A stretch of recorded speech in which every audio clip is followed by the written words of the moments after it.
Mari kita berdoa sebelum kita mendengar firman Tuhan. Bapa di surga, terima kasih bahwa dalam kebaktian ini kami kembali mendapatkan kesempatan kebebasan untuk membaca, untuk mendengar, untuk mempelajari, untuk merenungkan sebagian dari firman Tuhan. Dan kami masih tetap dalam seri mempelajari tentang neraka. Kami mohon supaya Engkau hadir dan memimpin, mengarahkan, memberkati jalannya pemberitaan maupun penerimaan firman dan Injil-Mu.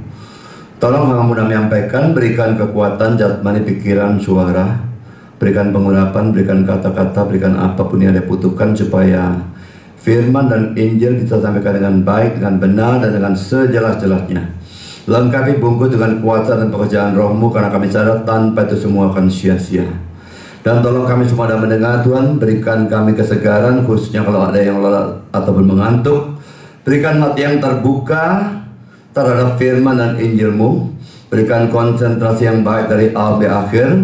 Berikan terang cukupnya supaya kami bisa mengerti kebenaran yang disampaikan. Tapi Tuhan tolong, kami tidak ingin hanya mengerti.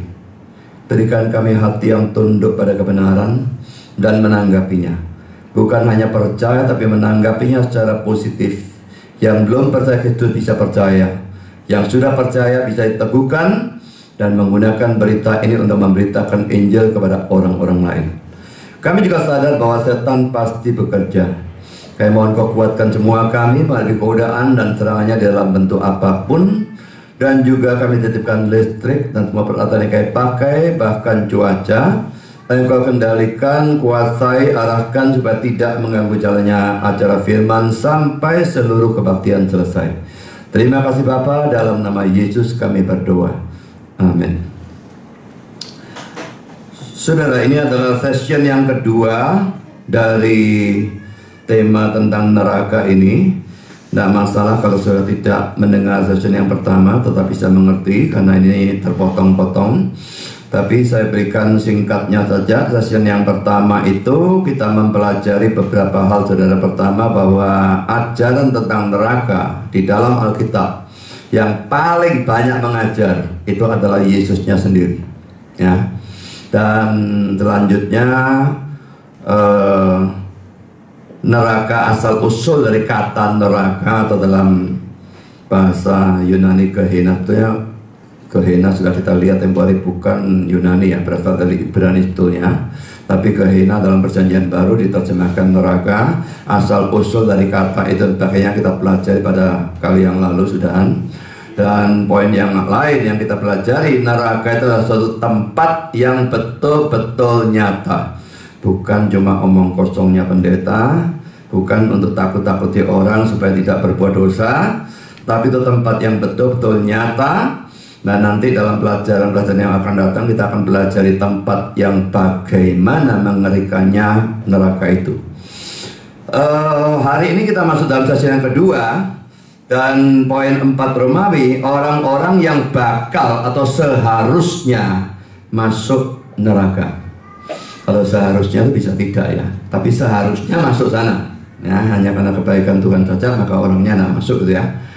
Saudara, Wahyu 21:8 ini memberikan daftar orang-orang yang akan atau yang seharusnya masuk neraka. Kita lihat Wahyu 21:8, kita baca ya. Tetapi orang-orang penakut, orang-orang yang tidak percaya, orang-orang keji, orang-orang pembuluh, orang-orang sundal, tukang-tukang sihir, penyembah-penyembah berhala dan semua pendusta, mereka akan mendapat bagian mereka dalam lautan yang menyala-nyala oleh api dan belerang. Inilah kematian yang kedua.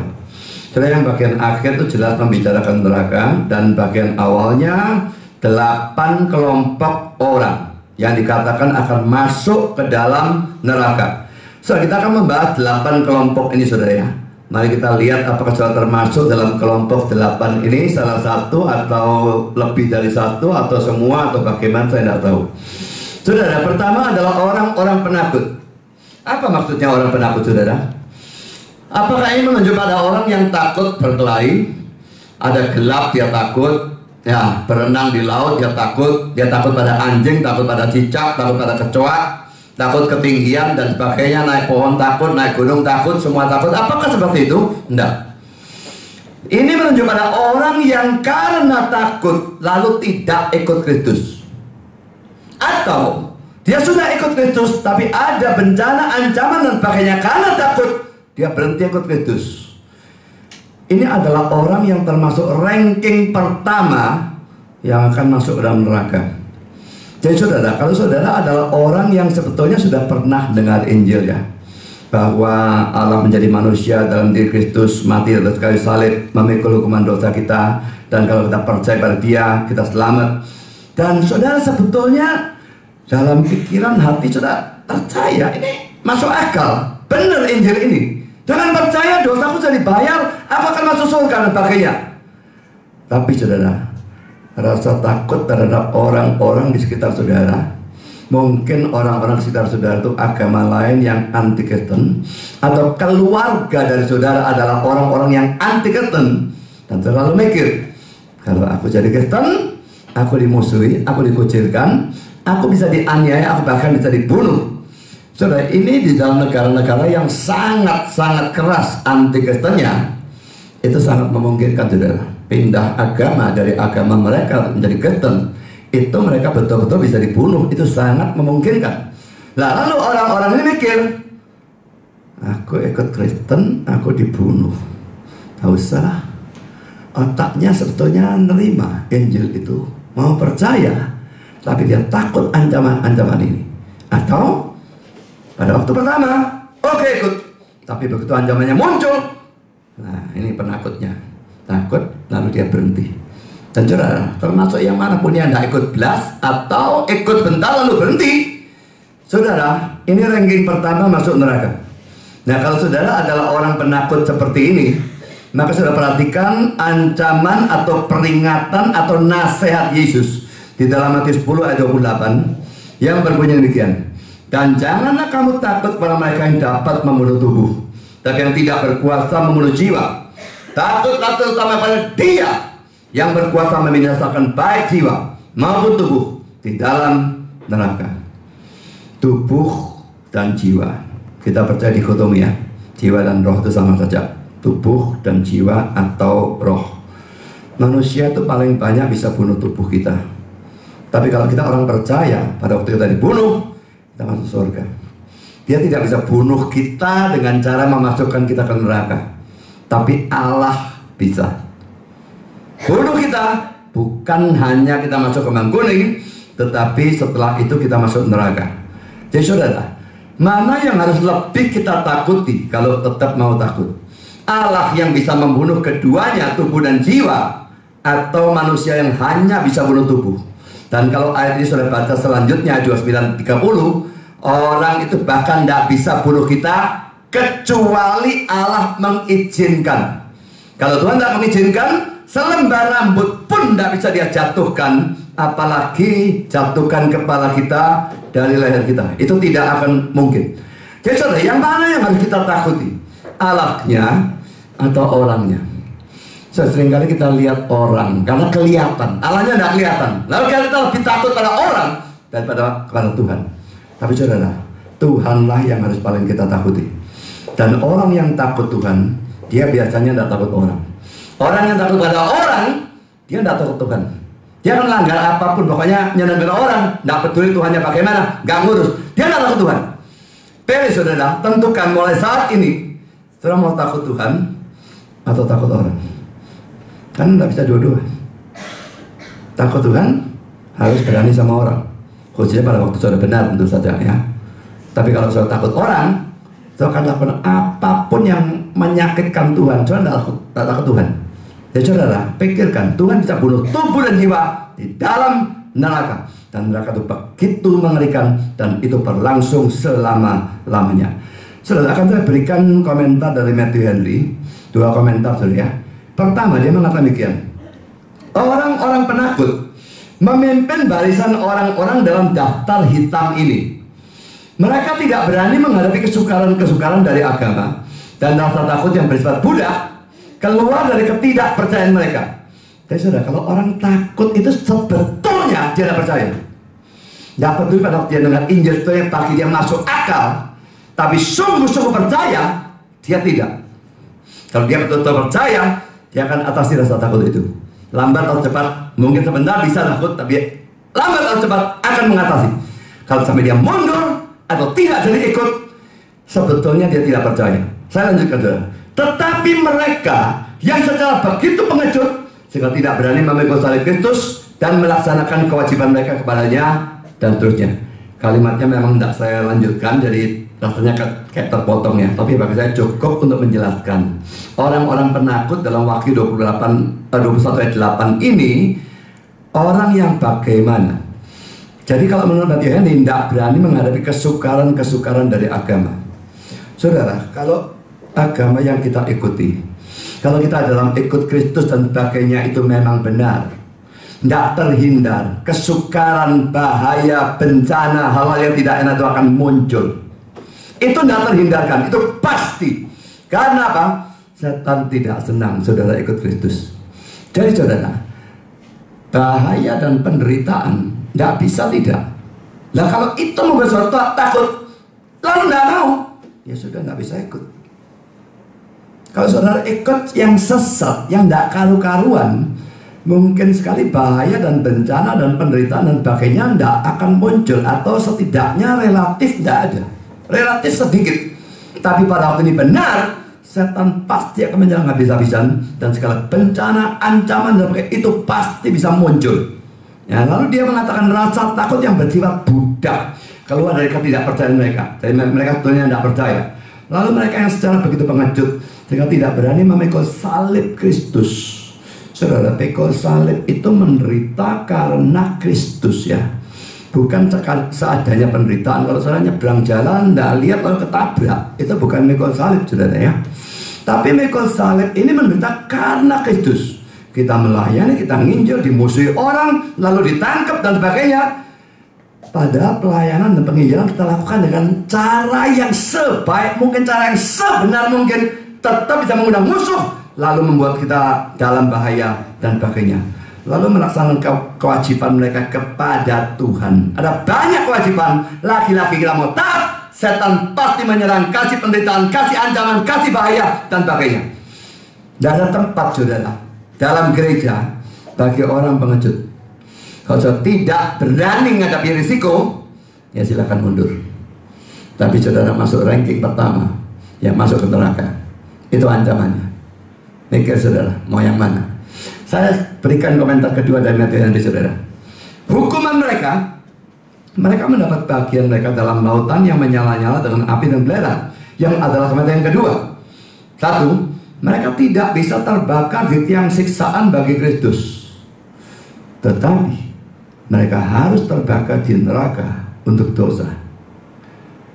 Kalau saudara ditangkap, dipaksa menyangkal Kristus atau disiksa, disiksanya taruh di tiang siksaan, ikat, dibakar.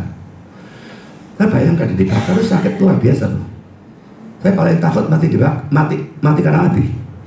Kalau api dinyalakan, ditaruh di bawah kaki, yang mula-mula kena kaki, tidak langsung mati sudah, bermenit-menit untuk mati. Kalau langsung semua dibakar, seperti pilot Yordania yang dibakar oleh ISIS itu, saya hitung kira-kira cuma antara setengah menit sudah, saya kira dia sudah mati. 40 detik paling banyak. Tapi kalau api dinyalakan dari bawah, itu luar biasa sakitnya dan lama saudara. Dan pada waktu saudara takut hal itu, menyangkal Kristus, daripada digitukan wis gak jadi Kristen lah. Ya memang saudara tidak bisa terbakar di tiang siksaan bagi Kristus, tapi harus terbakar di neraka untuk dosa. Apinya lebih menyakitkan, masanya jauh lebih lama. Dibakar itu selama-lamanya tidak akan lebih dari 1 jam. Tidak mungkin 1 jam. Tapi di neraka bermiliar-miliar, bertriliun-triliun zaman tanpa ada batasnya. Pilih saudara, kalau harus mengalami pilihan seperti itu, pilih yang mana? Harus diakui menakutkan, jadi dibakar di tiang siksaan. Tapi alternatifnya jauh lebih mengerikan. Saya baca lanjutannya. Nomor 2, mereka harus mengalami kematian yang lain setelah kematian alamiah mereka. Kematian alamiah masuk kembang kuning itu kematian pertama. Ada kematian yang kedua, yang lautan api tadi. Penderitaan dan rasa takut terhadap kematian pertama akan menyerahkan mereka pada rasa takut dan penderitaan kematian kekal yang jauh lebih besar untuk mati dan selalu sekarat. Kata-kata untuk mati dan selalu sekarat di dalam bahasa Inggrisnya to die and to be always dying. Agak suka dibayangkan ya, mati tapi selalu sedang sekarat. Kalau mati berhenti biasanya, ini enggak, mati tapi selalu sekarat. Apakah memang harus diartikan seperti itu, saya tidak ngerti. Tapi inilah penggambaran yang diberikan oleh Matthew Henry. Tapi saya lebih tekankan bagian awalnya dari nomor 2 ini yang saya garis bawahi dan warna merah. Penderitaan dan rasa takut terhadap kematian pertama, diancam, mau dipenggal, mau disembelih oleh ISIS atau apapun, mengerikan.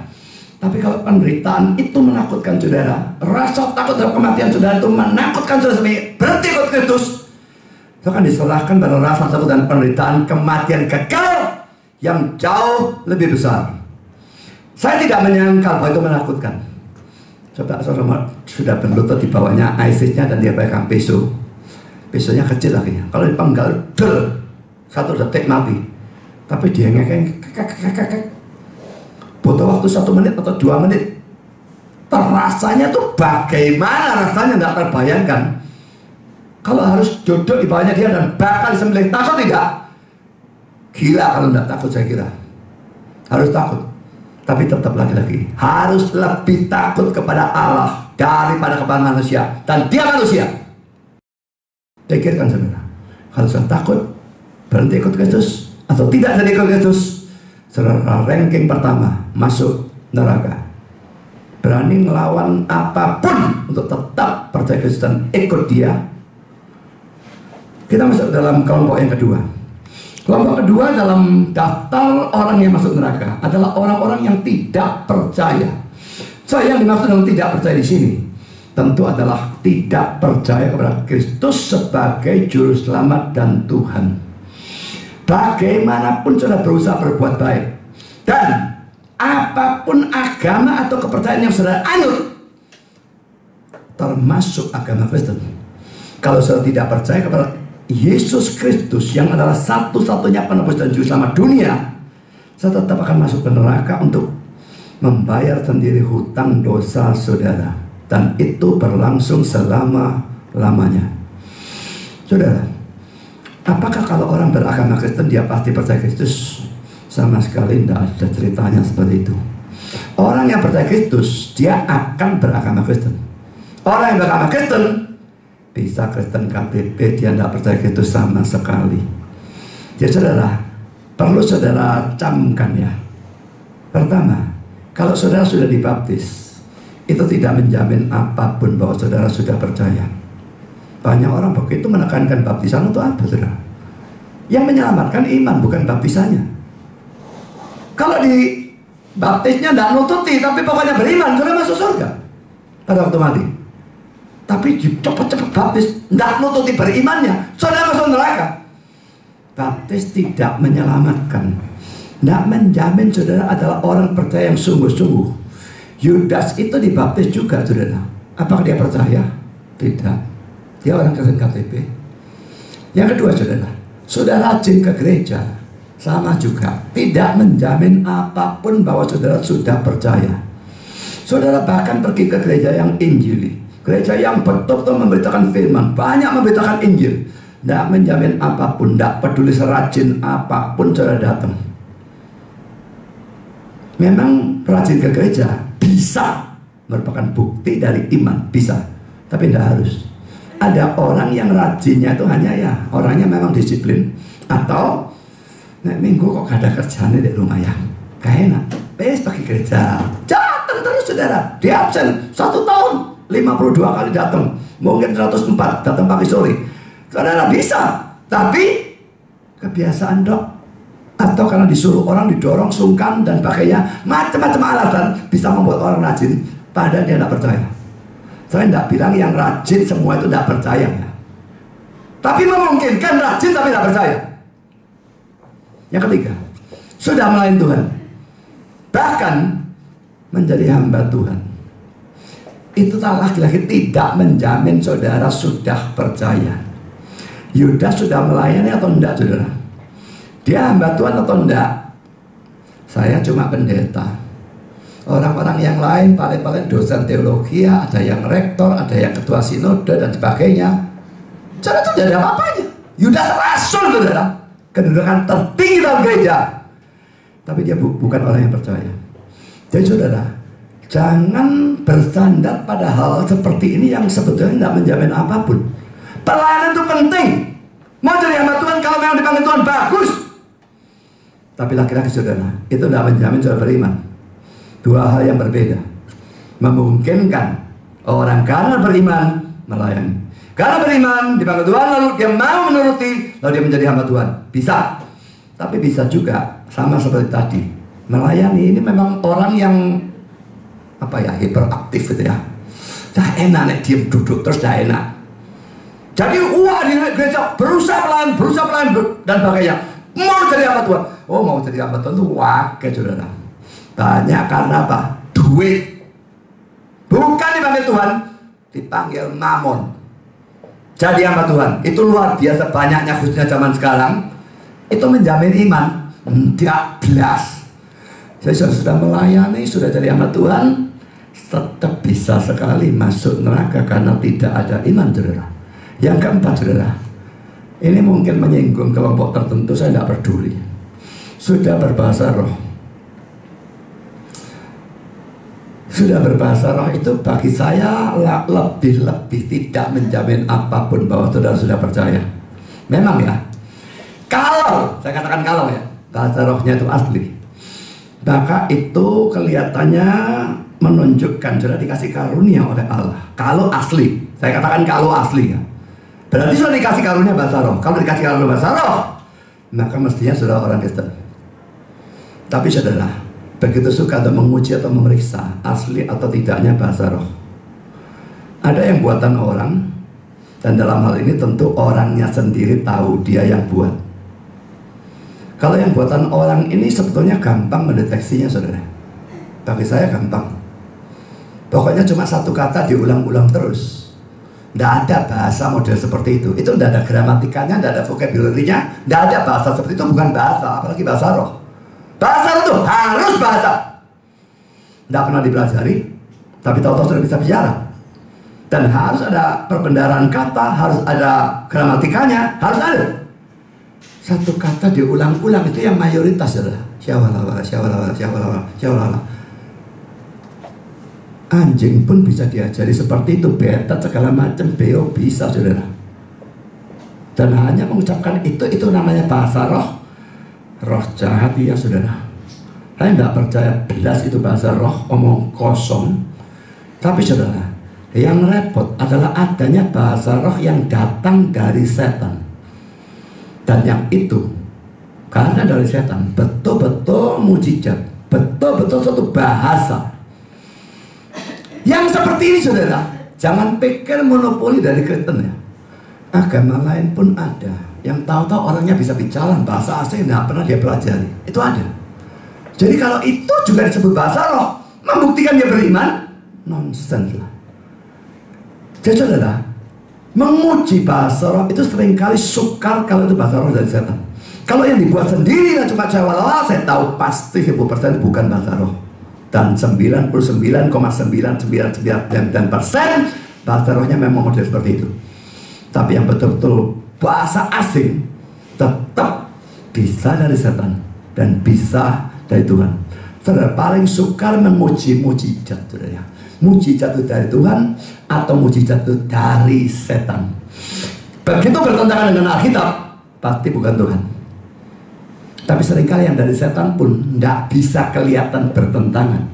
Kalau tidak bertentangan Alkitab, tetap bisa dari setan, tapi juga bisa dari Tuhan. Jadi saudara, kalau menguji ajaran saya dengan kemampuan teologi, saya merasa tidak repot. Tapi kalau menguji mujizat asli atau gak asli, angkat tangan saya. Kadang-kadang bisa, kadang-kadang luar biasa sukanya, tidak memungkinkan. Kalau saudara, hati-hati dengan bahasa roh. Karena terlalu banyak orang saya pikir, karena merasa dia sudah berbahasa roh, padahal bahasa rohnya cuma syawala-wala dan sebagainya itu, dia merasa dirinya bukan cuma sudah punya Roh Kudus, tapi penuh roh, dan karena itu pasti Kristen, dan karena itu pasti selamat. Kebohongan terbesar yang dia percaya dari ajaran yang tidak karu-karuan. Saudara, saya tidak percaya orang Kristen harus bahasa roh. Saya tidak percaya itu sama sekali. Stefanus bukan hanya Kristen, bukan hanya punya roh, dia penuh Roh Kudus. Dia tidak pernah diceritakan berbahasa roh. Saya yakin saya sendiri orang Kristen, dan saya yakin saya sendiri punya Roh Kudus. Saya tidak pernah bahasa roh, dan saya tidak peduli, dan saya tidak kepingin bahasa roh. Kalau Tuhan beri ya sudah, tapi menginginkan enggak. Saya sudah pernah cerita ya, kalau misalnya Tuhan datang kepada saya dan tanya, Budi, aku mau berikan kamu satu karunia yang kamu belum punya, minta apa? Saya pasti tidak minta bahasa roh, 1000% saya yakin. Atau minta karunia nyanyi atau karunia musik, karena dua-dua saya payah. Dan gereja ini butuh. Gereja ini musik, puji-pujian, sangat lemah, kuatnya cuma di dalam mimbar. Jadi kalau saya minta apa yang berguna? Bahasa roh. Gunanya apa, saudara? Hanya saya wala-wala. Gunanya di mana? Saya tidak berpikir orang untuk melakukan tiap minggu, dan di rumah kadang-kadang sampai satu orang pernah merekam istrinya bahasa roh. 2 kata yang aneh sekali, tapi diucapkan terus-menerus, itu direkam. Kalau tidak salah 45 menit, yang ngomong terus seperti itu. Dan gunanya apa? Ada guna? Konyol banget, nggak bisa lebih tolol dari itu, saudara. Saya pikir, saudara, bukti bukan bahasa roh. Bukti dari iman adalah saudara hidupnya berubah ke arah yang positif. Berubah bisa ke arah yang negatif, itu bukan bukti iman. Tapi kalau berubah ke arah yang positif, itu bukti iman. Kalau saudara percaya Yesus dengan sungguh-sungguh, Roh Kudus pasti diberikan, saudara pasti terima, saudara pasti punya Roh Kudus. Nanti kita baca ayatnya, Efesus 1:13. Dan Roh Kudus yang sudah di dalam saudara pasti akan mengeluarkan buah roh, Galatia 5:22-23, sehingga hidup saudara akan disucikan, tapi secara bertahap. Ingat ya, Kristen tidak percaya penyucian yang langsung langsung suci dalam waktu beberapa detik atau beberapa menit. Itu nonsense. Pengudusan berjalan seumur hidup, tidak akan pernah selesai sampai saudara mati. Tapi saudara, tetap ada perubahan, sedikit demi sedikit perubahan. Kalau ada hal-hal tertentu yang tidak berubah, bisa, itu karena kelemahan saudara. Tapi tetap ada yang berubah. Kalau tidak berubah sama sekali, nah itu namanya bukan Kristen. Ada yang berubah, dan berubahnya harus dari dalam. Ingat ya, perubahan dari luar dan perubahan dari dalam sangat berbeda. Kalau Roh Kudus yang berikan perubahan, dia dari dalam. Saya dari dalam akan merasakan, aku tidak mau dosa ini menyakitkan hati Tuhan. Aku berusaha tidak lakukan. Dari dalam, tidak ada orang ngancam dari luar. Tapi kalau seorang maling ketangkep, diwantemi orang, masuk ke penjara dan sebagainya, wah, aku sekarang nyolong mana lah. Ini perubahan dari luar, saudara. Dan yang seperti ini, saudara, seandainya ada sikon di mana memungkinkan nyolong tanpa ada kemungkinan ketemu, saya yakin nyolong lagi lah. Tidak mungkin tidak. Tapi kalau perubahan dari dalam, tidak peduli, pasti tidak ketahuan, dan tidak akan lakukan. Saudara, saya sudah katakan kelemahan tetap ada. Ya, semua orang punya kelemahan. Dimana kok kita tidak berubah dalam hal itu. Tapi tetap ada hal-hal di mana kita berubah. Mari kita lihat sudah ayat yang saya berikan tadi ya. Efesus 1:13, di dalam Dia kamu juga, karena kamu telah mendengar firman kebenaran, yaitu Injil keselamatanmu. Di dalam Dia kamu juga, ketika kamu percaya, dimeteraikan dengan Roh Kudus yang dijanjikannya itu. Dimeteraikan, diberi, dibaptis dengan Roh, semua itu artinya sama sudah ya. Kita menerima Roh Kudus Dan dikatakan ketika kamu percaya. Sebelum hari Pentakosta, lain saudara. Para murid Yesus sudah percaya, tidak terima Roh Kudus. Baru terima pada hari Pentakosta. Tapi setelah hari Pentakosta, orang terima Roh Kudus pada saat dia percaya. Ada satu perkecualian di dalam Kisah Rasul pasal 8, dan saya tidak ingin membahas itu karena itu tidak akan terjadi lagi. Tapi zaman sekarang saudara, begitu percaya dan percaya sungguh-sungguh, percaya benar, saat itu saat terima Roh Kudus, tidak perlu bahasa roh, tidak ada bahasa roh, jangan pusing. Percaya kok gak kerasa apa-apa. Lah kepingin kerasa apa? Kepingin kerasa keris, tak gidik-gidik, kepingin sakit, tak gebukin. Kepingin kerasa apa? Siapa yang bilang kalau percaya Yesus harus kerasa apa-apa? Sebetulnya ada kerasa, damai mestinya. Damai dan sukacita itu harusnya ada, ya. Tapi tidak bahasa roh, tidak ada masalah. Jangan pusing saudara. Nah, Galatia 5, 22, 23, tetapi buah roh ialah kasih, sukacita, damai, sejahtera, kesabaran, kemurahan, kebaikan, kesetiaan, kelemah lembutan, penguasaan diri. Saya tidak akan bahas poin-poin ini ya. Kelemah lembutan itu sebetulnya bukan lemah lembut putih Solo gitu, bukan. Tapi saya tidak akan bahas di sini. Yang jelas buah roh itu ada banyak segi dalam kehidupan kita, dan bisa sekali dalam diri seseorang penekanannya pada 3 yang ini, pada orang yang lain, pada 3 yang itu, dan sebagainya. Sangat bisa. Misalnya ya, kalau mau sharing untuk saya sendiri, yang saya paling terima itu pada waktu percaya Kristus, nomor 1 sukacita dan damai. Kasih kepada Tuhan ya, kasih kepada orang. Saya paling uang ya, kudu ngamuk sama orang. Paling gampang berangasan kudu ngantem nih. Dulu yang petinju lagi ya. Jadi itu paling buruk saya sampai sekarang. Penguasaan diri, ngamuk dan sebagainya, itu buruk.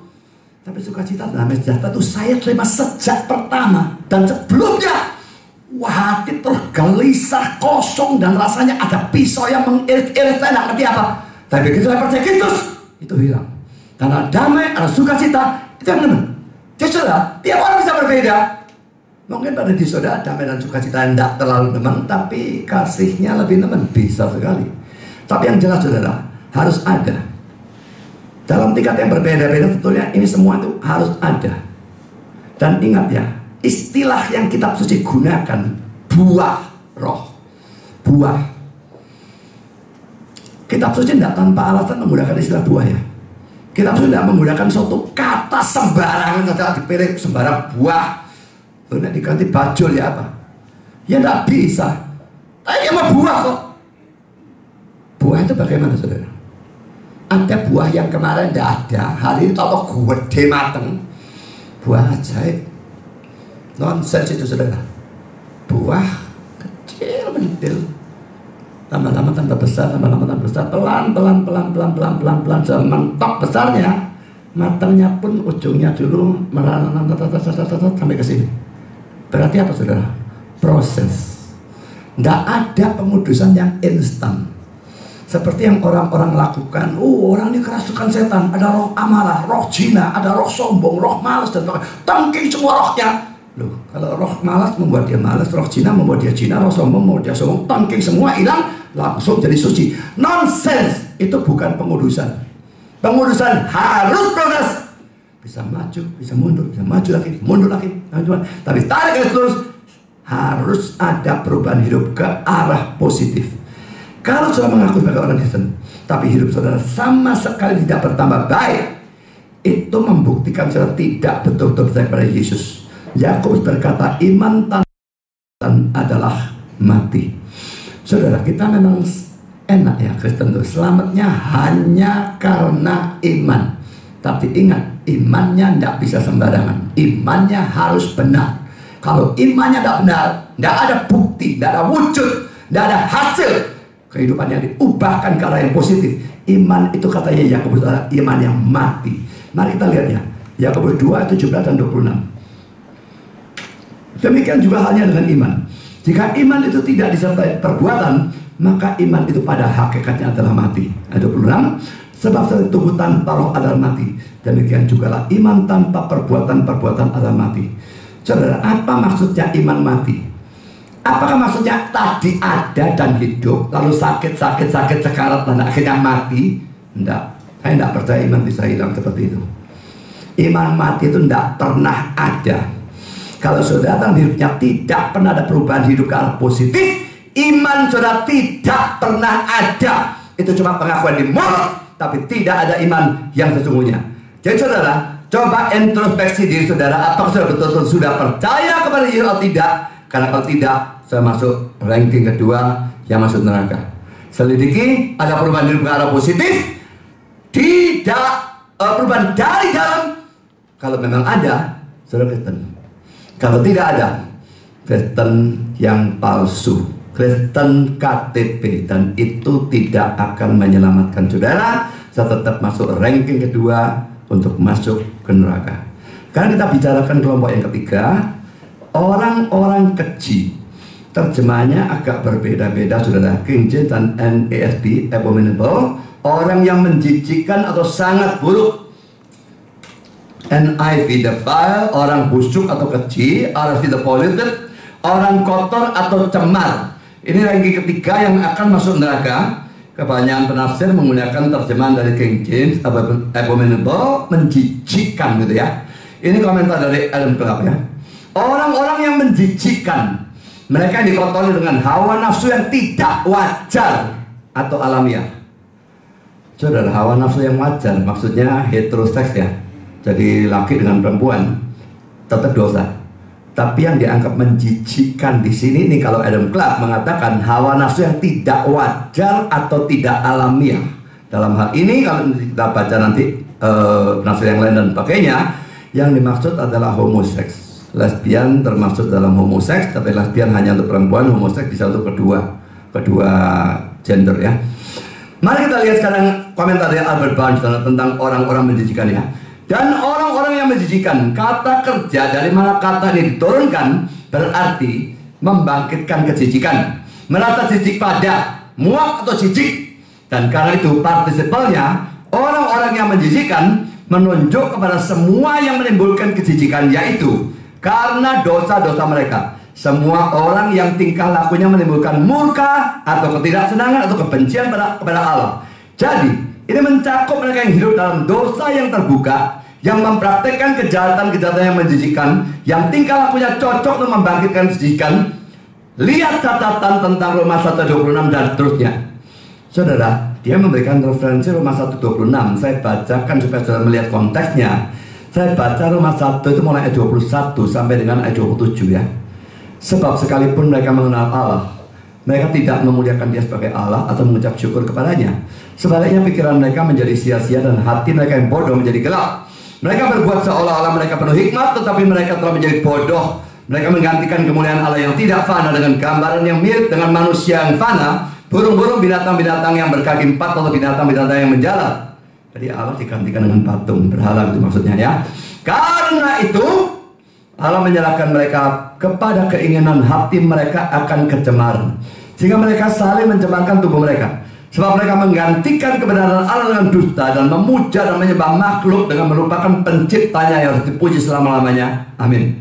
Karena itu Allah menyerahkan mereka pada hawa nafsu yang memalukan. Tentunya memalukan, cuma orangnya tidak malu, nggak tahu isin. Malah demo baris di Eropa dan sebagainya, orang-orang homo dan lesbiannya. Sebab istri-istri mereka menggantikan persetubuhan yang wajar dengan yang tak wajar. Ayat 26 jelas bicara lesbiannya.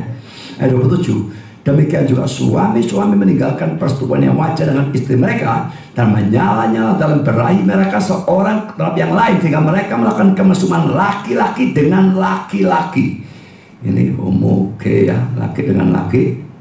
Dan karena itu mereka menerima dalam diri mereka balasan yang setimpal untuk kesalahan mereka. Jadi kalau menurut ayat atau teks ini, karena manusia itu tahu Allahnya Allah, tapi dia ternyata bukan sembah Allah, dia sembah berhala, Allah berikan hukuman dengan serahkan mereka pada dosa yang memalukan ini, lesbian, homoseks, dan sebagainya. Saudara, saya lanjutkan komentar dari Albert Barnes, saudara. Dalam hal ini komentarnya dia tentang Roma 1 ayat 27. Dia berkata demikian. Dosa yang di sini dinyatakan secara eksplisit adalah apa yang merupakan dosa yang memalukan dari Sodom. Sodom itu sudah ingat ya, waktu Lot dikunjungi dua malaikat penampilannya seperti orang. Wah, orang Sodom gerubuk, keluarkan 2 orang itu supaya kami pakai. Mereka mau hubungan seks. Padahal laki sama laki, cuy. Itu ya bukan laki tapi kelihatan laki. Mereka kepingin lakinya. Laki kepingin sama laki. Jadi dosa melakukan di Sodom, dan yang dari itu telah disebut sodomi. Jadi sodomi berasal dari kata Sodom, ya. Jadi kejahatan Sodom dalam sejarah itu akhirnya punya jejaknya di dalam bahasa Inggris yang lalu dijadikan Indonesia sodomi. Jadi saudara, homoseks, lesbian, bisex, bisex ya. Bisex itu ACDC, bisa sama laki, bisa sama perempuan. Jelas mencakup homoseks juga kan. Pada waktu dia dengan lawan jenis, tidak salah. Tapi pada waktu dia sama jenis, maka jadi salah. Jelas termasuk saudara. Jadi saudara, kalau saya pikir LGBT itu ya, L-nya lesbian, G-nya itu gay, berarti homo, B-nya itu bisex. Nah, T-nya yang sekarang jadi masalah bagi saya, transgender. Kalau 3 ini pasti salah. T-nya ini salah apa enggak? Apa transgender saudara? Transgender itu orang yang dilahirkan dengan dalam keadaan tidak normal. Alat-alat kelaminnya atau di luarnya atau di dalamnya tidak sama, atau dengan jiwanya tidak sama, tidak cocok dan sebagainya. Pokoknya akhirnya dia biasanya operasi kelamin, laki jadi perempuan dan sebagainya. Kalau dia memang lahir dalam keadaan tidak cocok dan dia lakukan operasi kelamin, mengubah dia menjadi perempuan yang seutuhnya, begitulah ya. Apakah itu salah? Saya tidak tahu saudara. Saya tidak bisa lihat dari Alkitab mana itu bisa disalahkan. Jadi LGB bagi saya mutlak dasar Alkitabnya jelas sekali memang salah. Tapi T, saya tidak berani bicara tentang hal itu. Saya tidak berani menyalahkan hal yang semacam demikian. Jadi kalau misalnya ada seorang datang, bolehkah aku operasi ganti kelamin? Kalau laki penampilan luar tapi tak cocok di dalamnya dan sebagainya, saya tidak yakin bahwa saya akan menolak. Kalau memang terbukti dia memang seperti itu, ya. Tapi saudara, ada hal-hal lain yang termasuk hal-hal yang menjijikkan ya, yang tidak disebutkan oleh para penafsir ini. Misalnya pedofilia, ini hubungan seks dengan anak-anak. Jadi biasanya child abuse, child sexual abuse ya, penyalahgunaan gitu ya. Anak dilakukan hubungan seks dan sebagainya, masih tidak ngerti apa-apa. Jelas sekali ini juga sesuatu yang sangat menjijikkan, bahkan mungkin dianggap sebagai yang paling menjijikkan. Lalu kalau saudara main WA beberapa waktu yang lalu, tidak lama ya, beredar filmnya ya, ISIS jual cewek-cewek masih sangat muda, 12, 14 umurnya, untuk dijadikan budak seks. Betul-betul memuakkan dan membuat rasanya kepala panas begitu ya. Saya rasanya kalau saya bisa punya bom nuklir, tak bomkan ke mereka. Bajingan-bajingan itu perlu mati langsung sekarang dan buang ke neraka. Lalu saudara, yang ketiga yang disebut bestiality atau zoophilia, hubungan seks dengan binatang. Memang saudara, ini pasti sesuatu ketidaknormalan. Bagaimana orang bisa terangsang sama binatang? Jelas tidak normal. Apakah dia perempuan, binatangnya laki, atau sebaliknya, sama tidak normalnya. Sebetulnya orang laki katakanlah, apakah lihat ayam atau kambing perempuan lalu bisa terangsang dan ereksi, itu kan gila saudara ya.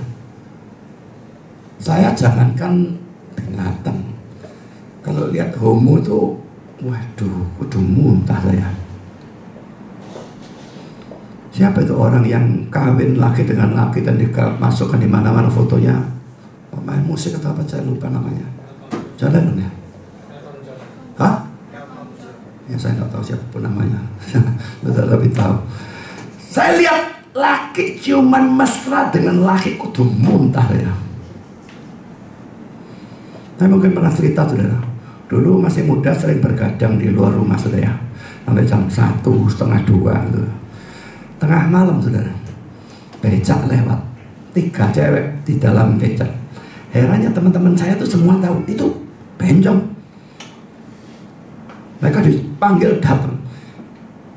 Saya lihat satu di antaranya ya, cantik luar biasa, belas, nol, nggak kelihatan sebagai laki. Bulu kayak otot kayak apa, nggak ada kelihatan. Jujur saja, waktu saya lihat, saya laki, masih muda, ya tertarik. Saya dekat, saudara. Barang dekat, cewek cantik ini bicara, suaranya suara laki. Berat. Saya kayak gelegen, bagus, mikir. Ini teman-teman saya gawar atau ya apa kok bisa tetap dekat sama mereka, senang guyonan. Satu teman saya juga guyon, tahu bancinya pegang-pegang dia, hanya di kolam renang. Mau pegangan aku tak sadu kamu. Saya muak, kudu muntah sudah lihat seperti itu. Bestiality tidak lebih nemen, saudara. Binatang ya, oh sih maunya. Tapi saudara, cari di Google ya. Waktu saya diomongin teman saya tidak percaya. Sampai saya cari di Google. Di Indonesia terjadi orang utan yang dijadikan pelacur. Cari orang utan jadikan pelacur. Sing jadikan pelacur ya wedan yang mau melacur sama orang utan ini lebih edan lagi. Bagaimana hal itu tidak menjijikan? Ini betul-betul sesuatu yang menjijikan, bukan main.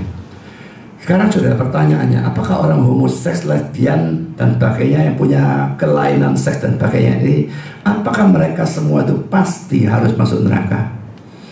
Sebetulnya enggak, saudara. Kalau mereka percaya Kristus dengan sungguh-sungguh, mereka akan selamat. Lalu bagaimana kehidupan homoseks mereka? Poinnya menurut saya, kuasai diri, jangan lakukan. Bisa jatuh, tapi tetap berusaha bangun lagi, tidak lakukan.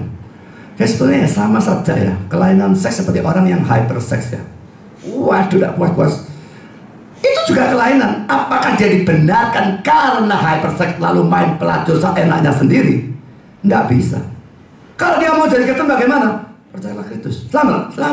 Hyperseksnya gimana? Kuasai diri. Bisa jatuh? Tentu bisa. Tapi pokoknya dia percaya Kristus dengan sungguh-sungguh dan berjuang mati-matian untuk kalahkan dosa itu sebagai bukti dari imannya. Biarpun jatuh-jatuh, tetap dia selamat. Jadi saudara, jangan menolak orang seperti ini dalam penginjilan. Tetap injil mereka, tapi karena memungkinkan mereka diselamatkan. Dan biarpun mereka diselamatkan, tidak akan sembuh, saudara. Homoseks, lesbiannya dan sebagainya, bestiality dan sebagainya itu tidak akan sembuh.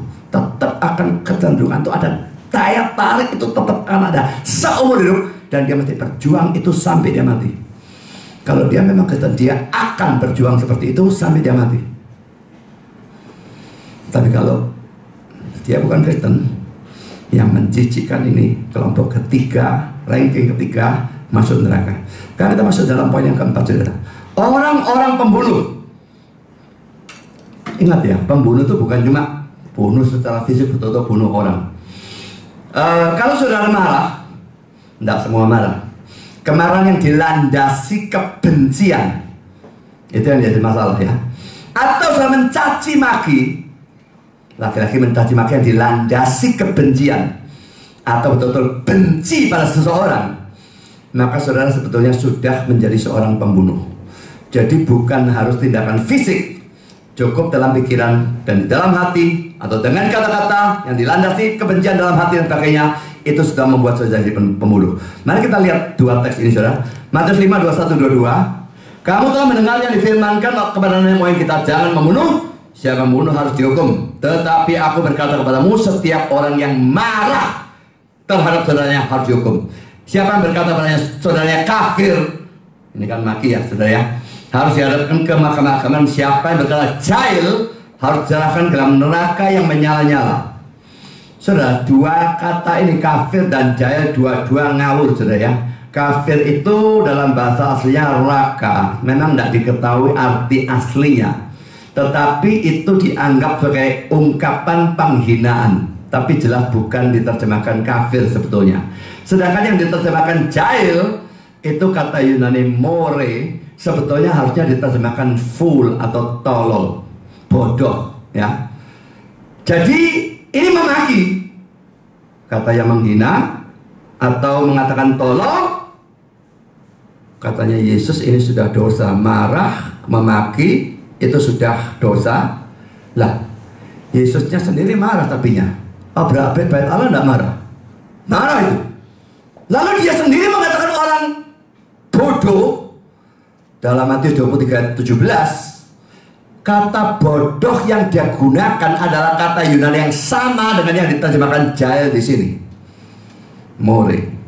Dari kata Yunani more diturunkan kata bahasa Inggris moron.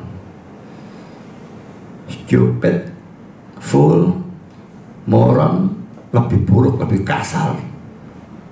Dalam Inggris ada tingkatan-tingkatan. Imbecile, idiot itu yang paling rendah, IQ di bawah 20. Tapi moron itu kata yang kasar. Nah saudara, kenapa kok Yesus boleh marah? Kenapa Yesus boleh memaki tolol? Dia memaki bukan kebencian. Jadi saudara, pada waktu kita marah, pada waktu kita memaki tolol dan sebagainya, asal bukan memaki dengan kata-kata kotor ya, memaki dengan kata-kata kasar saja, itu bisa tidak dosa. Bisa dosa kalau dilandasi kebencian. Bisa tidak dosa pada waktu landasannya bukan kebencian. Orang tua yang marah pada anak pada waktu anaknya memang salah, bohong kek, nyuri kek, ngerokok kek apa, salahkah orang tuanya marah? Orang tuanya salah kalau nggak marah. Cuma marahnya diwujudkan bagaimana itu lain cerita juga. Kalau dia ngambil linggis lalu anaknya dikepruk sama linggis, orang tuanya edan, saudara. Ya. Tapi marah itu harus pada waktu anaknya salah dan sebagainya. Apakah pendeta salah pada waktu marah pada jemaat? Ditentang saya dikritik ngamuk pada waktu jemaat ribut dia khotbah. Saya juga ngamuk dan saya dukung dia kalau hal itu.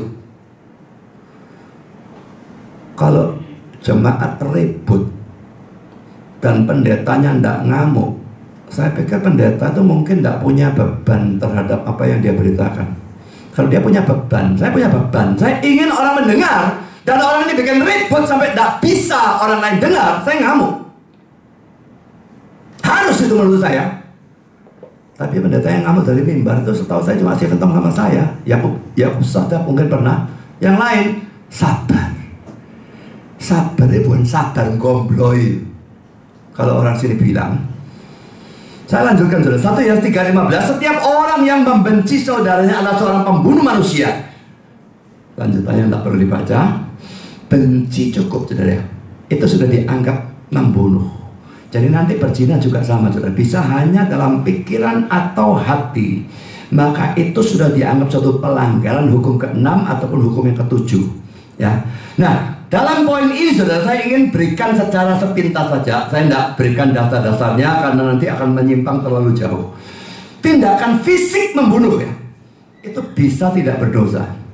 Jadi beda ya, kalau berzina atau berdusta tidak ada perkecualian, semua dosa.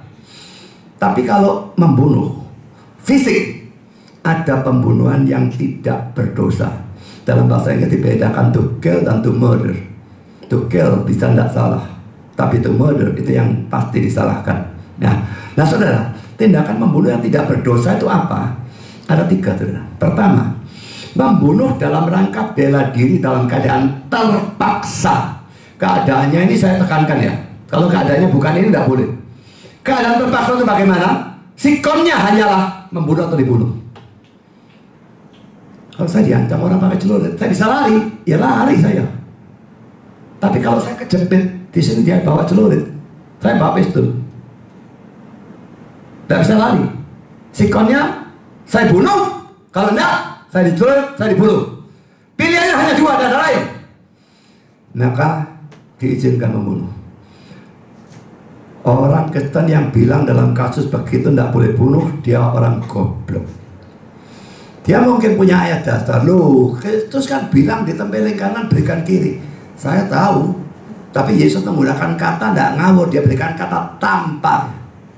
Tampar itu serangan yang tidak membahayakan jiwa.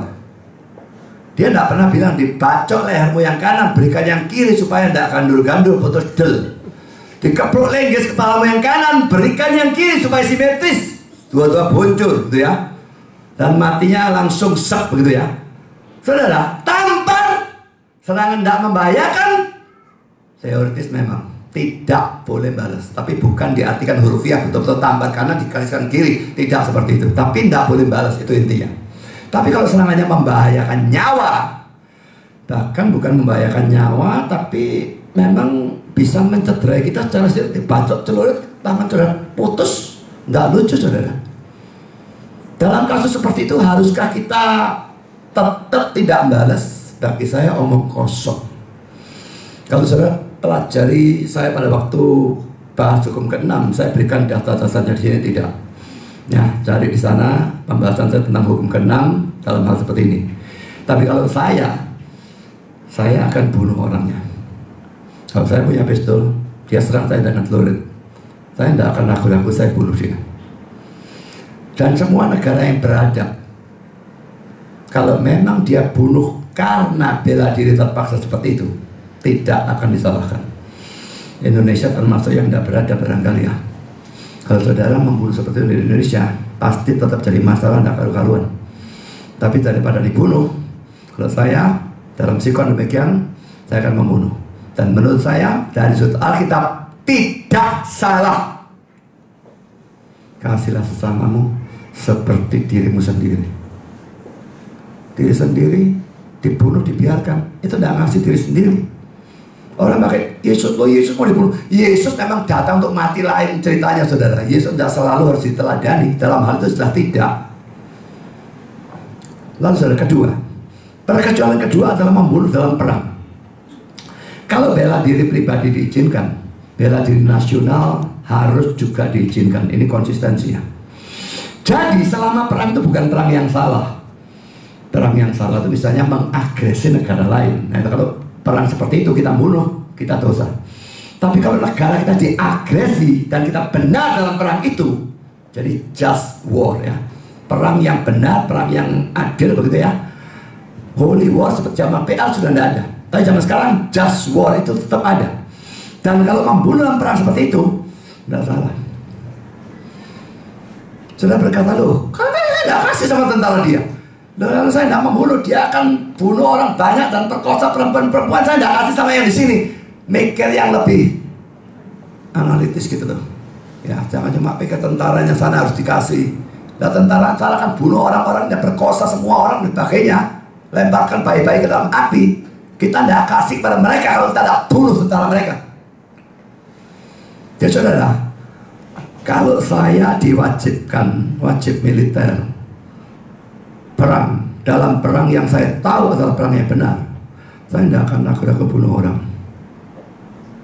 Dan saya tidak akan punya guilty feeling, perasaan salah. Saya yakin tidak salah. Yang ketiga saudara, membunuh dalam pelaksanaan hukuman mati. Laki-laki ada syarat, selama itu memang adil, orangnya memang salah, memang layak dihukum mati, maka pelaksanaan hukuman mati semuanya benar ya. Saksi yang menentang atau memberatkan terdakwa, jaksa yang menuntut, hakim yang memutuskan, algojo yang melaksanakan pelaksanaan hukuman mati, semua tidak salah. Laki-laki syaratnya adil. Kalau negaranya gila, orang jadi Kristen lalu justru ditangkap dan dihukum mati, ya tentu saja itu hukuman mati yang berdosa. Tapi kalau dia pengedar narkoba, pemerkosa, pembunuh, dia jadi hukuman mati, itu benar. Tidak ada yang salah dengan hal itu. Saudara, dalam pelaksanaan hukuman mati, kalau misalnya dihukum dengan tembak ya, biasanya penembaknya tidak satu. Penembaknya ada sergu gitu ya, katakanlah 6. Masing-masing punya senjata api. Tapi yang diisi peluru sungguh-sungguh itu hanya 1 atau 2. Semua nembak, meledak. Tapi yang beberapa ini tembakan kosong, tidak mengeluarkan peluru. Harus tembak ke jantung misalnya, semua nembak ke jantung. Blas, memang di sana. Tapi yang nembak yang mana tidak tahu saudara. Mengapa dilakukan seperti itu? Untuk menghindarkan algojonya dapat guilty feeling. Aduh, aku bunuh orang. Tapi kalau saya tidak usah. Kalau saya jadi algojonya tidak usah banyak orang. Aku tok saya nembak, tak tembak dua. Aku tidak akan guilty feeling. Kenapa? Saya tahu berdasarkan Alkitab itu tidak salah. Laki-laki dengan syarat memang adil. Ya saudara, Membunuh ada perkecualiannya, berbeda dengan berdusta dan sebagainya yang tidak ada perkecualiannya.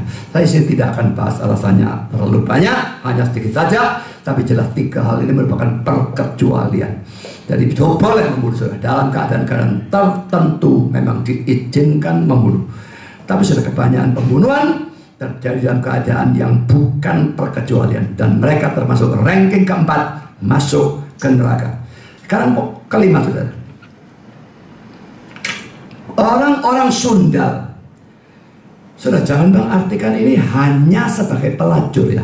Jelas pelacur termasuk, tetapi hanya pelacur tidak. NIV menerjemahkan the sexually immoral, orang yang tidak bermoral dalam hal seks. Jadi saudara, setiap orang yang melakukan pelanggaran seksual, misalnya berzina, ya, berzina harus dikasih penjelasan terus ngerti ya. Yang kedua, poin B, memandang seorang perempuan dan menginginkannya. Matius 5:28. Tetapi aku berkata kepadamu, setiap orang yang memandang perempuan serta menginginkannya sudah berzina dengan dia dalam hatinya. Menginginkan apa, saudara? Kalau saudara single, perempuan itu single, dan saudara lihat, saudara jatuh cinta, saudara menginginkan dia sebagai istri, apa itu salah? Tidak. Yang dimaksudkan menginginkan, yang dosa di sini ada menginginkan hubungan seks. Dalam terjemahan lama diterjemahkan berdiri syahwatnya. Jadi terjadi ereksi begitu ya. Jadi ini nafsunya bangkit untuk melakukan seks dengan orang yang bukan istrinya. Maka saudara, ini sudah suatu perzinahan biarpun di dalam hati. Sekarang sudah pertanyaannya, saya tidak tahu orang perempuan karena saya bukan perempuan. Tapi saya tahu orang laki. Bisakah orang laki menghindari ini? Saya tidak tahu orang laki lain. Saya kira sama dengan saya. Saya nggak bisa. Melanggar ini bolak-balik ribuan kali. Itu pendeta kok kayak gitu? Gak cocok jadi pendeta. Cari ke pendeta lain. Saya nggak punya jenis kelamin atau yang malaikat gitu. Pasti tidak melanggar. Ya. Nah saya jujur saja ngomong gak bisa, gak melanggar hal gini, saudara. Orang pacaran gimana? Ada pendeta-pendeta yang menurut saya ya sok suci munafik dan mengajarkan kalau pacaran itu cuma boleh cium deh kening, cium deh pipi, kalau cium deh bibir terangsang dan sebagainya. Bagi saya kalau belum cium deh bibir itu bukan pacaran. Saya ngomong enak saya, pokoknya saya pikir itu yang benar ya saya ngomong, saudara. Ya, sampai di mana batasnya pacaran? Yang jelas pokoknya seks tidak boleh gitu saja. Loh, tapi terangsang dong? Ya memang tidak terhindar. Kalau mau tidak terhindar, katanya mereka cium di bibir merangsang. Kalau cium di pipi tidak merangsang ya? Oh kok pipi kok sini? Pipi di sini. Kening apa tidak merangsang? Pipi tidak merangsang. Gak usah cium di sini atau di sini, saudara. Hanya lihat. Kalau memang cinta, mana bisa nggak terangsang? Memang nggak terangsang. Pacaran lewat WA. Dan jangan pakai foto atau film atau video atau apapun. WA antok omong-omong ada telepon terus. Gak terangsang. Itu pun belum tentu, saudara. Jadi saudara, menurut saya terlalu ekstrem mengatakan ajaran-ajaran seperti tadi ya. Orang memang tidak bisa terhindar. Kalau memang pacaran, tidak mungkin tidak melanggar hukum ini. Lalu gimana? Ya untuk itu Kristus datang ke dalam dunia dan mati di atas kayu salib. Percaya dia, maka dosa sudah dihapuskan. Dosa itu bisa dia mengerti, dia tahu kita itu apa kok. Saya tidak bilang tidak salah, saya bilang salah. Tapi tetap Kristus mati untuk dosa itu. Kalau saudara atau orang percaya, semua tetap diampuni. Tapi itu tetap adalah dosa. Tidak bisa tidak. Tapi kalau saudara tetap melanggar ini terus, jangan heran saudara tidak sendirian kok. Semua laki yang normal seperti itu. Kalau laki bilang, dan banyak pendeta pembual model seperti itu. Sejak saya percaya Kristus, dulu saya mata keranjang, dulu mata keranjang. Sejak percaya Kristus, saya hanya cinta istri saya. Gombal.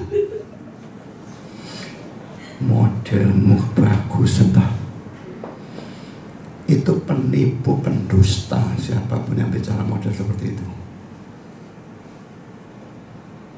Kalau seorang perempuan menginginkan laki yang hanya cinta, dia tidak pernah ngelirik sedikit pun untuk cewek lain, suruh cari malaikat, saudara. Karena laki saya gitu tidak ada. Kalau dia kepingin cewek lain dan dia menguasai diri untuk tidak mendekati, itu sudah bagus. Jangan menuntut yang sempurna. Tidak ada soalnya yang tidak kepingin cewek lain. Tapi bagaimanapun itu dosa, saudara. Yang ketiga poin C, mempercakapkan hal-hal yang cabul. Kita baca Efesus 5, 3 dan 4. Tetapi percabulan dan rupa-rupa kecemaran atau keserakahan disebut saja pun jangan di antara kamu, sebagaimana sepatutnya bagi orang-orang kudus. Demikian juga perkataan yang kotor, yang kosong atau sembrono. Jadi kata yang kasar, goblok, tolol, kebu gitu ya, itu masih bisa ditoleransi. Tapi perkataan kotor itu lain, saudara. Ya, tidak bisa. Dan bicara hal-hal yang seksual, yang erotis, yang membangkitkan nafsu, ini tidak bisa juga diizinkan di kalangan orang Kristen. Seringkali kita anggap sebagai lelucon, tapi pada waktu sesuatu yang kotor, yang betul-betul membangkitkan nafsu, ini membicarakan itu sudah dianggap itu dosa. Jadi pada waktu kumpul dengan orang dan dia bicara hal itu, sebenarnya tinggalkan orang-orang itu. Daripada saudara yang bangkit nafsunya, nanti saudara celaka dalam mengatasinya, kebingungan dan sebagainya. Lebih baik tidak kumpul dengan orang-orang semacam demikian. Kamu bicara demikian, minggir. Mau dianggap sok suci, mau dianggap apa, sesukanya. Tapi saudara, Alkitab melarang itu. Dan kalau kita di sana, kita ikut mesem-mesem dan sebagainya, orang akan pikir kita sama saja dengan mereka. Ya, tidak gampang, tapi ini harus dicoba untuk dihindarkan. Ada pembicaraan tentang seks yang tidak salah ya. Misalnya pendidikan seks. Itu bicarakan vagina, bicarakan penis, bicarakan ereksi, bicarakan ejakulasi dan sebagainya.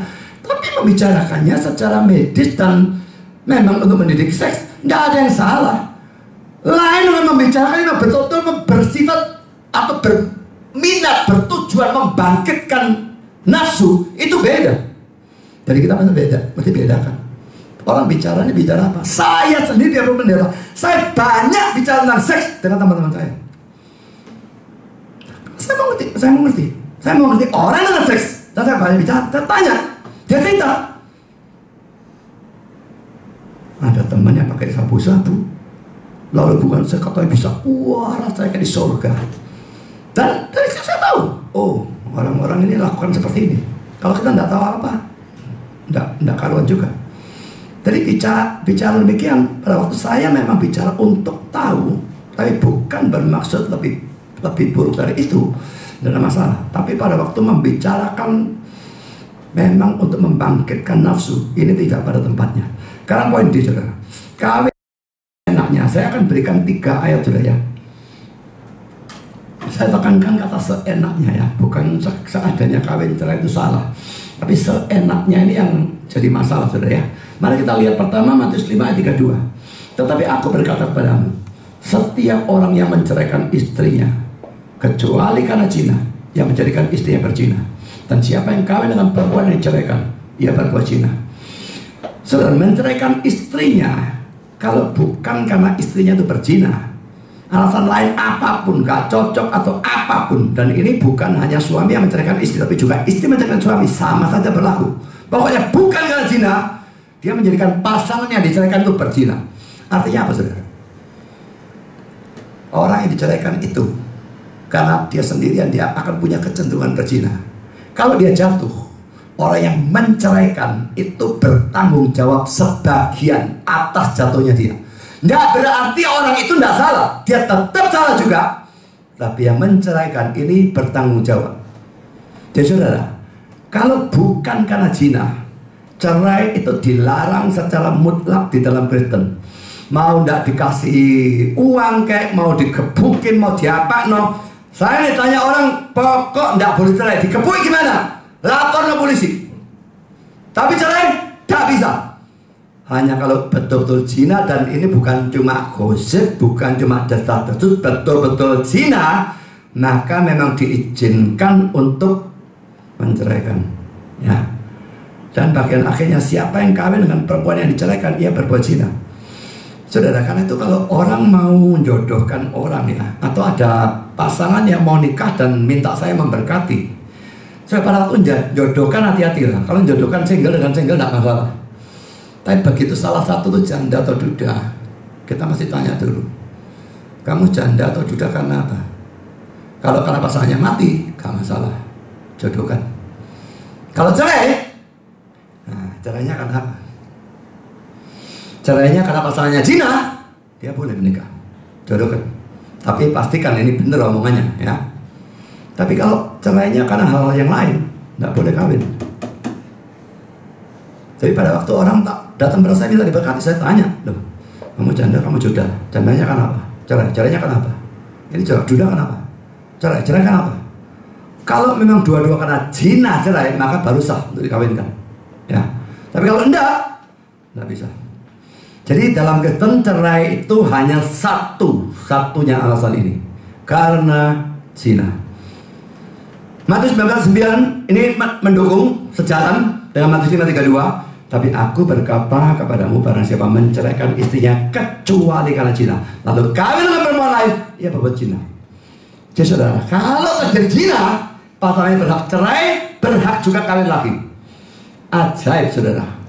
Tanya pendeta saat adanya yang sudah temui di Indonesia, 95% akan mengatakan tidak peduli terjadi zina, tetap tidak boleh cerai.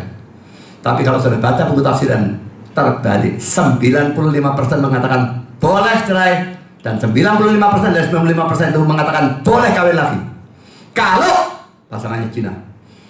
Mengapa antara buku dan pendeta bisa beda begitu? Teman, pendetanya gak pernah belajar buku, itu masalahnya.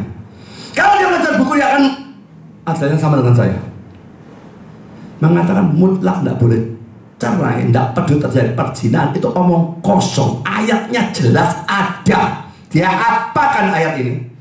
Diputar balik, omong kosong saudara. Lalu Lukas 16:18, setiap orang yang menceraikan istrinya lalu kawin dengan perempuan lain, ia berbuat zina. Dan barang siapa kawin dengan perempuan yang diceraikan suaminya, ia berbuat zina. Ini tentu perceraian yang tidak sah. Kalau dikawin, maka orangnya yang mengawini dia juga zina. Nah saudara, mungkin saudara tanyalah, Pak Budi sendiri cerai. Saya memang cerai saudara. Tapi saya dicerai, bukan mencerai. Saya tidak pernah menyetujui perceraian itu. Dan tuduhan-tuduhan, fitnah-fitnah itu tidak punya dasar apapun sebetulnya, kecuali hanya prasangka-prasangka. Tidak pernah ada bukti, tidak pernah ada saksi. Tapi tetap ngotot menceraikan, pengadilan menceraikan. Saya naik banding 1 kali hanya untuk membuktikan bahwa saya memang tidak menyetujui perceraian itu. Setelah diputuskan pengadilan tinggi, saya tidak naik banding lagi. Jadi saya dicerai itu berbeda dengan mencerai. Tapi anehnya banyak orang di dan meng itu disamakan, aktif dan pasif disamakan. Hanya orang bodoh yang seperti itu saudara. Memang posisi cerai ini tidak menyenangkan, apalagi kedudukan saya sebagai pendeta. Tapi saya dicerai, tidak ada apapun yang saya bisa lakukan untuk menghalangi hal itu. Saya ngomong bagaimanapun dia tidak mau, tidak ada apapun yang bisa saya lakukan. Ya sudah, orang tetap karena saya cerai tidak mau pakai saya suka, itu saya karep-karep. Tapi saya tahu saya dicerai, bukan mencerai. Kalau dua itu disamakan, membunuh dan dibunuh sama jahatnya, mencopet dan dicopet sama jahatnya juga, memperkosa dan diperkosa sama jahatnya juga, kan jadi kegilaan bukan? Tapi orang-orang itu cukup gila untuk menyamakan mencerai dan dicerai. Saudara, saya lanjutkan dengan poin E, menjadi poligamis atau poliandris, punya istri atau suami lebih dari satu. Saudara, seringkali di Facebook itu orang memperdebatkan ya, Kristen itu agama yang poligamis kok, memang tidak ada larangan untuk punya istri lebih dari satu. Saudara, apakah memang tidak ada larangan? Mereka mendasarkan biasanya melihat dalam tokoh-tokoh perjanjian lama, Abraham punya istri lebih dari satu, Yakub punya 4, lalu Daud punya banyak, Salomo punya 1000. Lah, ini kok tidak pernah diapa-apakan? Saudara, sebetulnya kalau kita lihat dalam perjanjian lama, saudara, dari peristiwa penciptaan, di mana Allah cuma ciptakan 1 Adam dan 1 Hawa, bukan 2 atau 4 atau 5 atau 10 Hawa. 1 Satu Adam, satu Hawa. Lalu Kejadian 2:24 mengatakan keduanya menjadi satu daging. Bukan ketiganya, kelimanya, kesepuluhnya, tidak. Keduanya. Sebetulnya secara implisit tapi sangat kuat itu sudah menekankan monogami. Untuk raja ada hukumnya dalam kitab Ulangan, saya kira tidak boleh punya istri banyak. Kalau tidak boleh banyak itu maksudnya satu, bukannya sedikit boleh gitu ya, sedikit 2, 3 itu sedikit gitu ya, bukan seperti itu, tapi maksudnya satu gitu ya. Tapi untuk orang biasa kok tidak pernah ada larangannya dalam Perjanjian Lama. Ya dasarnya sebetulnya dia kelihatan dari penciptaan gitu ya. Dari penciptaan itu memang sebetulnya kelihatan Tuhan menghendaki monogami. Lalu kenapa yang poligami dalam PL kok tidak pernah ada teguran? Memang tidak pernah ada teguran. Harus diakui memang tidak ada teguran. Salomo ditegur bukan karena istrinya banyak, tapi karena istri asing itu yang jadi masalah. Coba itu poligami yang diizinkan? Enggak. Nah kalau tidak ditegur, Tuhan mau cara lain.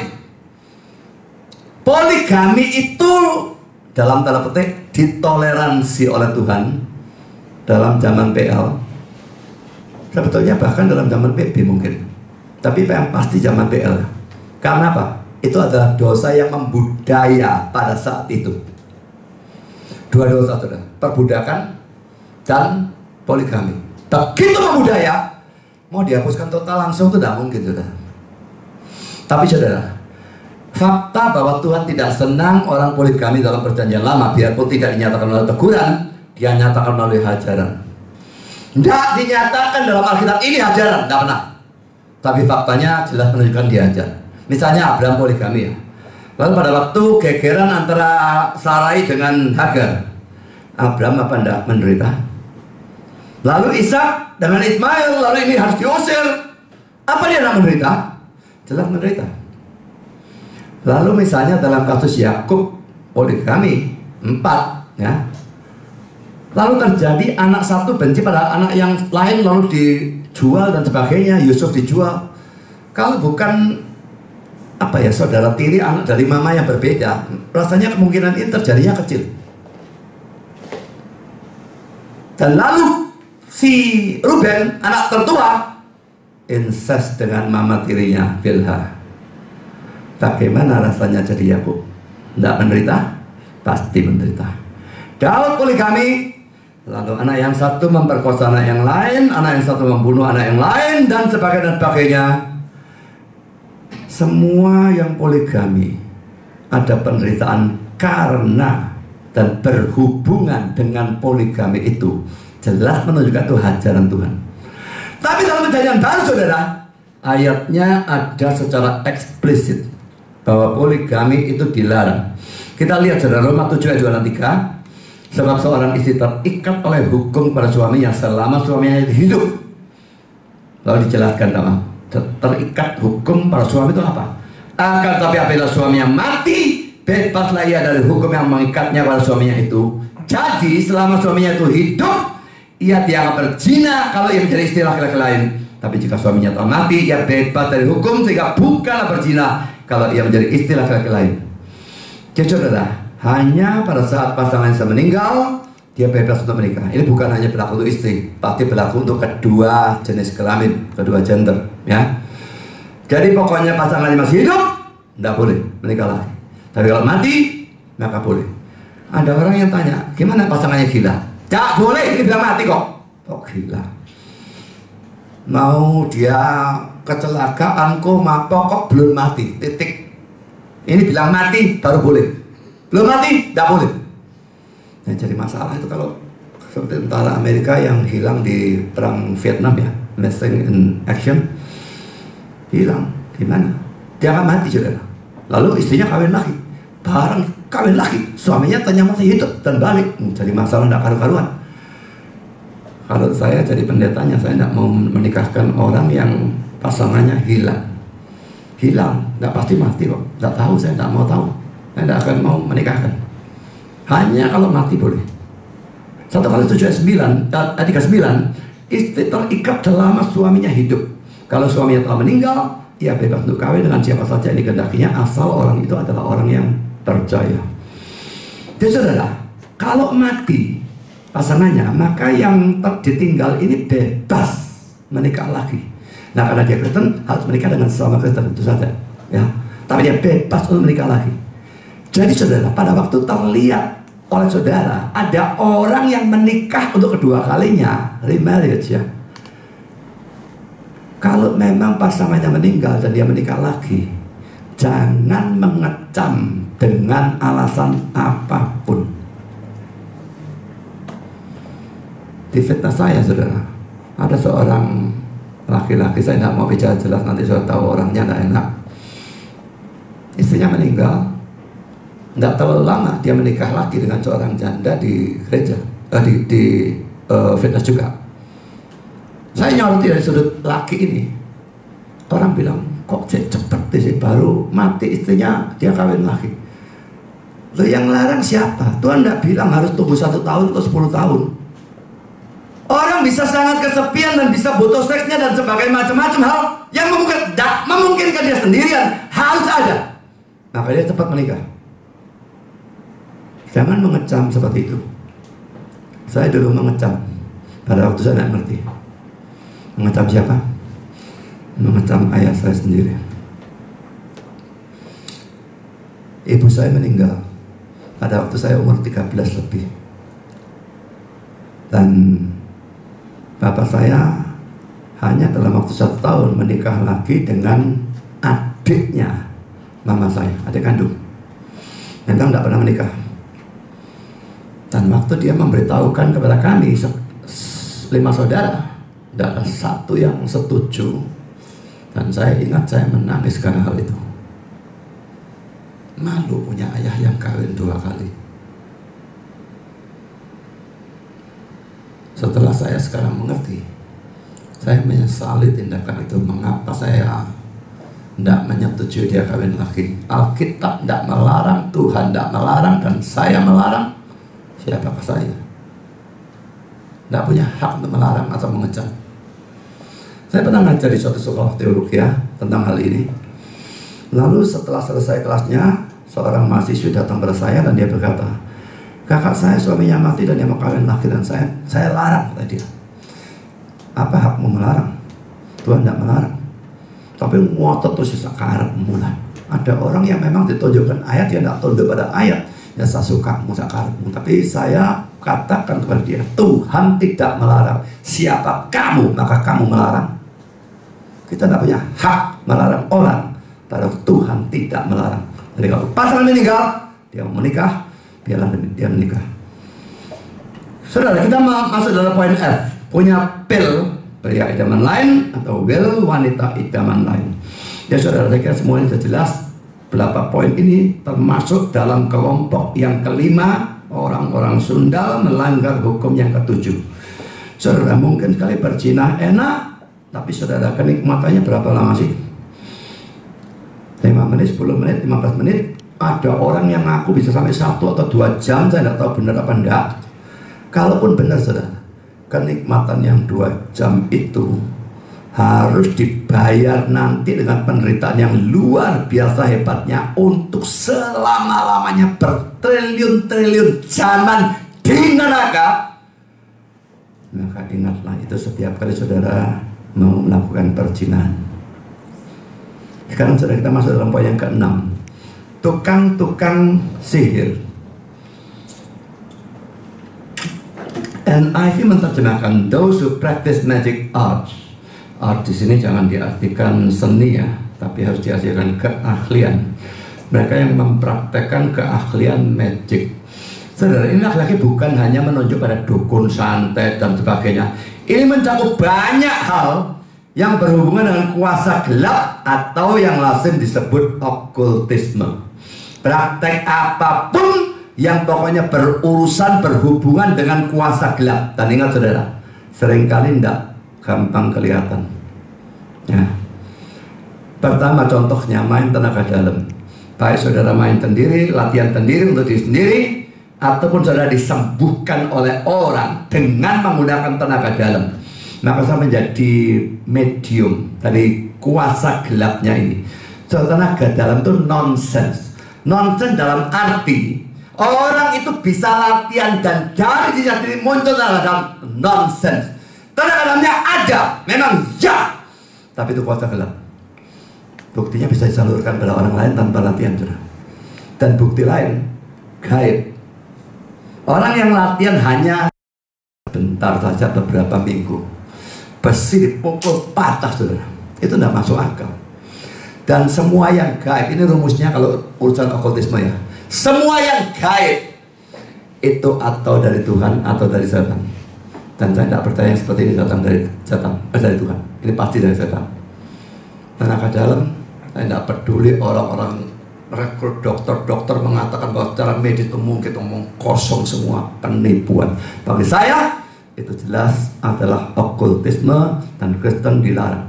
Sekarang poin bicara yoga, wai tanggung, tai chi. Banyak orang minggu pagi, setiap pagi latihan ini. Gaibnya di mana, saudara? Wai tanggung dan tai chi, saudara. Hanya latihan begini-begini, rasanya lemah gemulai, bisa keringetan dan bisa sehat. Loh, kalau saya angkat besi, saya latihan tinggi betul-betul dengan tenaga, itu lain, saudara. Saya lari, memang medis mendukung, tapi hanya begini-begini loh bisa keringetan, goblok menjadi sehat. Itu gaib. Yoga sering dianggap senam, saudara. Yoga itu bukan senam. Ada sesuatu dengan pikirannya, dipusatkan, dikosongkan, saya tidak tahu apa. Dan yoga dalam tingkat yang tinggi, orangnya bisa menghilang. Ini semua sering dianggap sebagai olahraga menyehatkan tubuh. Saya tidak ragukan bisa menyehatkan tubuh. Setan mau menyehatkan tubuh saudara asal dia dapat jiwa saudara. Tapi saudara, ini bagi saya pakai kuasa gelap. Ini termasuk okultisme. Kalau selama ini saudara lakukan, hentikan. Dan saudara ketemu siapapun yang lakukan ini, nasihat itu hentikan. Dia tidak mau, itu urusan saudara, urusan dia. Tapi saudara melakukan kewajiban saudara, nasihati dia. Yoga ini paling banyak. Fitness center saya sendiri mengadakan. Saya tidak pernah mau. Dulunya dikatakan, ini cuma yoga-yogaan. Tapi saya tanya orang-orang yang ikut yoga di fitness saya, ada pengosongan pikiran, pemusatan pikiran dan sebagainya. Maka saya tahu, ini meditasi kafir. Meditasi Kristen itu saudara, aktif. Kita belajar firman Tuhan, kita berdoa, aktif pikirannya bekerja. Kalau dipusatkan, dikosongkan, itu meditasi kafir. Dan itu tidak mungkin dari Tuhan. Ini pasti dari setan. Yang ketiga, saudara, main ramalan ya. Semua ramalan kecuali dua. Yang pertama ramalan dari Alkitab, yang langsung disebut secara salah dengan nubuat. Nubuat itu tidak harus ramalan. Ajaran juga bisa nubuat. Tapi seringkali disebut nubuat ya. Ramalan dari Alkitab, tidak salah. Kedua, ramalan dari ilmu pengetahuan yang betul-betul ilmu pengetahuan, itu tidak salah. Jadi saudara, ramalan cuaca, akan ada badai, akan ada tornado, dan sebagainya, akan ada letusan gunung berapi, dan sebagainya. Ramalan betul-betul ilmu pengetahuan atau Alkitab, itu saja yang tidak apa-apa. Tapi di luar dua itu, semua ramalan pakai kartu, pakai garis tangan, pakai apapun, hindari. Jangan main-main dengan itu, atau saudara dipakai sebagai medium kuasa gelap. Dan saudara, orang seringkali kayak guyonan. Dan ini pernah terjadi, pernah saya sendiri alami. Di fitness laki-laki, ada seorang yang temannya dilihat tangannya, Mia ya, lihat tak ramal, diramal gini-gini macam-macam.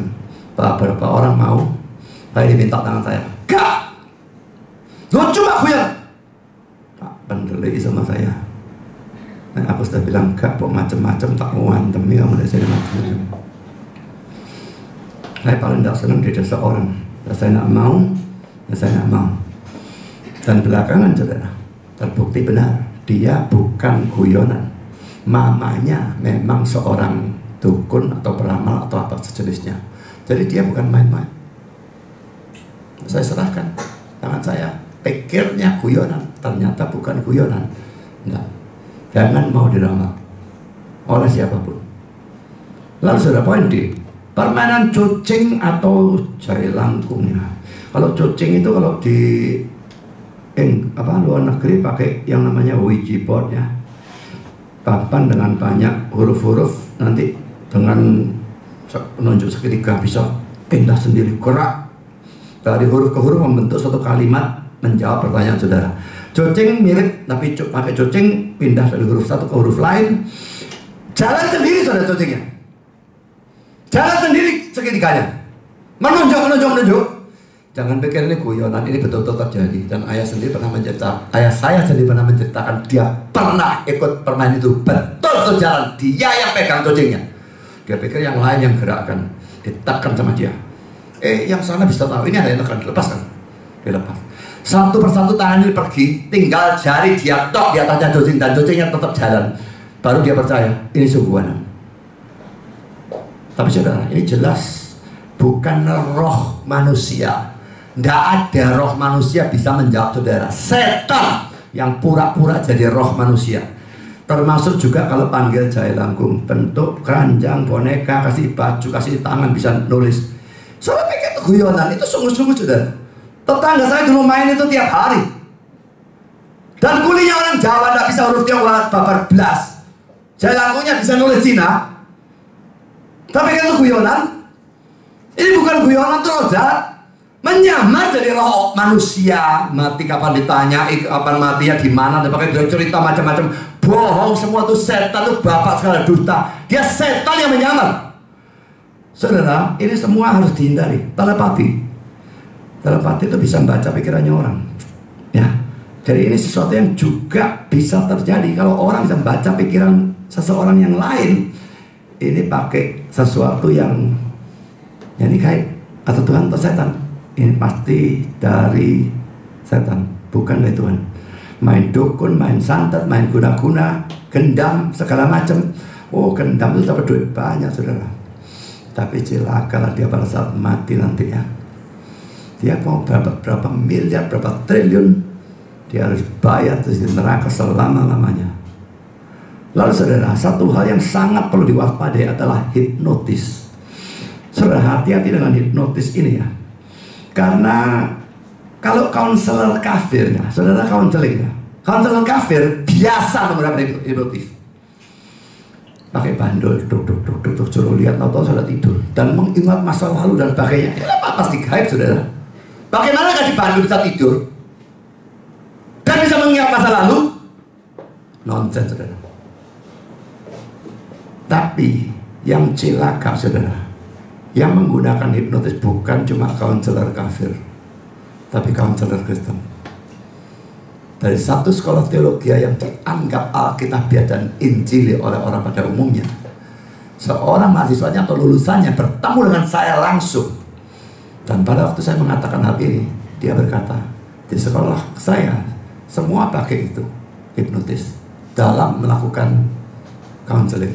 Saya bilang, itu okultisme, itu setan. Enggak, yang ngotot tetap karep mulai. Pokoknya saya sudah bilang. Dan saudara, kalau saudara di counseling lalu konselornya menggunakan hipnotis, belajarlah jadi orang barat ya. Apa bedanya orang barat dan orang timur? Orang timur sungkan dimandek, no apal enak, terus noe. Jangan sungkan saudara dalam hal yang sudah berurusan dengan setan.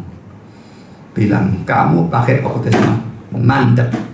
Dan jangan banyak mulut mengatakan itu bukan okultisme, itu okultisme, aku mandek. Harus kehilangan uang untuk bayar konseling, lebih baik daripada saudara kehilangan nyawa saudara. Saudara, memang ya, dengan menggunakan kuasa khilaf bisa mendapatkan banyak hal yang tak terpikirkan betulnya ya. Banyak yang tak terduga ya. Bisa keuntungannya, bisa kesehatan misalnya. Oh, sangat bisa saudara dapat kesehatan pakai yoga dan sebagainya, sangat bisa. Dapat uang, oh banyak saudara. Pernah tahu ada restoran yang makanan tidak enak tapi larisnya luar biasa. Karena aneh ya. Kalau orang itu jualannya enak, dia laris, itu tidak aneh. Makanannya tidak enak, laris, di mana-mana dia ngomong tidak enak. Teman saya tak ngomongin, orang bilang tidak enak, dicoba, memang tidak enak. Larisnya ke orang gila. Antrian tidak karuan. Kalau enak laris, oke. Tapi tidak enak laris. Semua orang ini gila semua atau gimana? Pasti ada sesuatu. Dia pakai pesugihan, pakai dukun supaya laris, sangat bisa. Dokter ada konon kabarnya juga ada yang pakai semacam demikian. Jadi saudara, pakai uang, mendapatkan uang bisa. pejabat konon kabarnya juga ada yang seperti itu, punya dukun untuk menaikkan kedudukannya, jabatannya naik. Dapatkan cewek, dapat cowok, dan dapatkan seks pakai kuasa gelap, sangat-sangat bisa. Tapi saudara, mendapat keuntungan sementara, dan dalam dunia ini harus saudara bayar nanti selama-lamanya di dalam neraka. Jangan main-main dengan kuasa gelap, saudara. Albert Barnes memberikan komentar demikian. Dan tukang-tukang sihir, lihat kata yang digunakan di sini, farmakeusi, dijelaskan dalam catatan tentang Galatia 5:19 di bawah kata sihir. Setelah 19 ini sebetulnya mesti ayat 20 sudah ya. Saya bacakan Galatia 5:19 sampai ayat 21a. Perbuatan daging telah nyata, yaitu percabulan, kecemaran, hawa nafsu, penyembahan berhala, sihir, persekutuan, perselisihan, dan seterusnya ya. Nah, lalu dia memberikan komentar tentang ayat ini, dan dia berkata begini, Albert Barnes ya, sihir, kata yang digunakan di sini farmakeia, kurung buka, dari mana kata farmasi kita dan farmakun, suatu obat, racun, minuman obat atau racun yang bersifat magic, kurung tutup, berarti dalam kurungnya jangan dibaca, farmakeia berarti secara tepat persiapan dan pemberian obat. Lalu kata itu juga berarti meracuni, dan juga keahlian magic atau mantra yang bersifat magic, karena dalam bangsa-bangsa barbar, farmasi atau obat terdiri dari banyak mantra magic. Ini tidak usah aneh saudara ya. Indian misalnya ya, tukang obatnya pakai mantra, pakai magic memangnya. Jadi pengobatan dan magic berhubungan sangat erat. Saya lanjutkan, dari situ kata itu berarti sihir atau mantra magic. Dan kata itu digunakan demikian secara sama dalam perjanjian baru. Kata itu hanya digunakan dalam Galatia 5:20, Wahyu 9:21, Wahyu 18:23, Wahyu 21:8. Sebagian orang telah menganggap bahwa kata itu berarti tindakan meracuni di sini, suatu kejahatan yang sering dipraktekkan. Tapi penafsiran yang lebih tepat adalah menunjukkan itu pada keahlian hitam atau gelap, pada kepura-puraan tentang sihir, dan banyak penipuan-penipuan yang telah keluar darinya, sebagai suatu ilustrasi yang menyorot tentang sifat dasar atau hakikat yang rusak dan bejat dari manusia. Saya yang bilang kepura-puraan dan banyak penipuan dan sebagainya itu ya. Kalau saudara membaca buku-buku tafsiran, dan saya membaca, boleh dikatakan semua ditulis oleh orang-orang barat ya, saya merasa heran. Mereka ahli teologi, mereka orang Kristen, tapi karena mereka orang barat saudara, begitu bicara tentang magic, tentang sihir dan sebagainya, mereka sangat skeptis. Dan mereka menganggap itu cuma penipuan, cuma pura-pura, seakan-akan seperti itu, tapi sebetulnya bukan, ada taktiknya, ada caranya, dan sebagainya. Saya tahu penipuannya ada, tapi sihir yang sungguh-sungguh saya percaya betul-betul ada juga. Jadi saudara, orang yang main sihir-sihir dan sebagainya dapat keuntungan, bisa mengobati dan macam-macam hal yang lain, tetapi laki-laki ini ranking ke-6 masuk neraka. Sekarang kita masuk yang ke-7 saudara, penyembah-penyembah berhala. Saudara masih senang ke Gunung Kawi, sembahyang di sana, simpan jimat-jimat tertentu, keris pusaka, cincin yang bertuah, atau apapun, patung-patung berhala tertentu. Saya tahu ada orang-orang Kristen yang kantornya dipajang macam-macam berhala. Saya tanya, pada dibuat apa? Bagus. Kok bagus ya? Kamu itu Kristen apa? Gak bisa cari barang lain yang juga bagus kan? Kok masih patung berhala dan sebagainya dipajang di kantormu, kantor kamu Kristen kok? Ini gak lucu sama sekali saudara. Dan patung Maria, patung Yesus, patung salib disembah. Saya tidak menentang ada patung Yesus, patung Maria, atau patung salib. Saya tidak menentang orang Kristen pakai kalung salib, selama tidak ada penghormatan sedikit pun terhadap patung-patung itu. Begitu ada sedikit rasa hormat, saudara menyembah berhala. Kalau misalnya di sini kasih gambar Yesus, salahkah? Tidak. Selama tidak ada rasa hormat sedikit pun terhadap gambar itu. Tapi kalau memang tidak ada rasa hormat, lalu buat apa gambarnya? Lebih baik tidak usah. Menyebabkan orang jatuh dalam dosa. Kalau di mimbar dikasih salib, apa tidak apa-apa? Tidak masalah. Kalau pakai kalung salib, tidak apa-apa. Begitu ada rasa hormat sedikit saja, saudara jatuh dalam pemberhalaan. Kitab suci, saudara. Kitab suci harus kita hormati. Ya. Apanya? Isinya. Firman Tuhannya, bukan bendanya. Kalau saya mau gayuk sana, asik gak gayuk. Alkitab tak tumpuk 10, tak injek, tak gayuk. Boleh tidak? Dosa. Alkitab tak dihormati.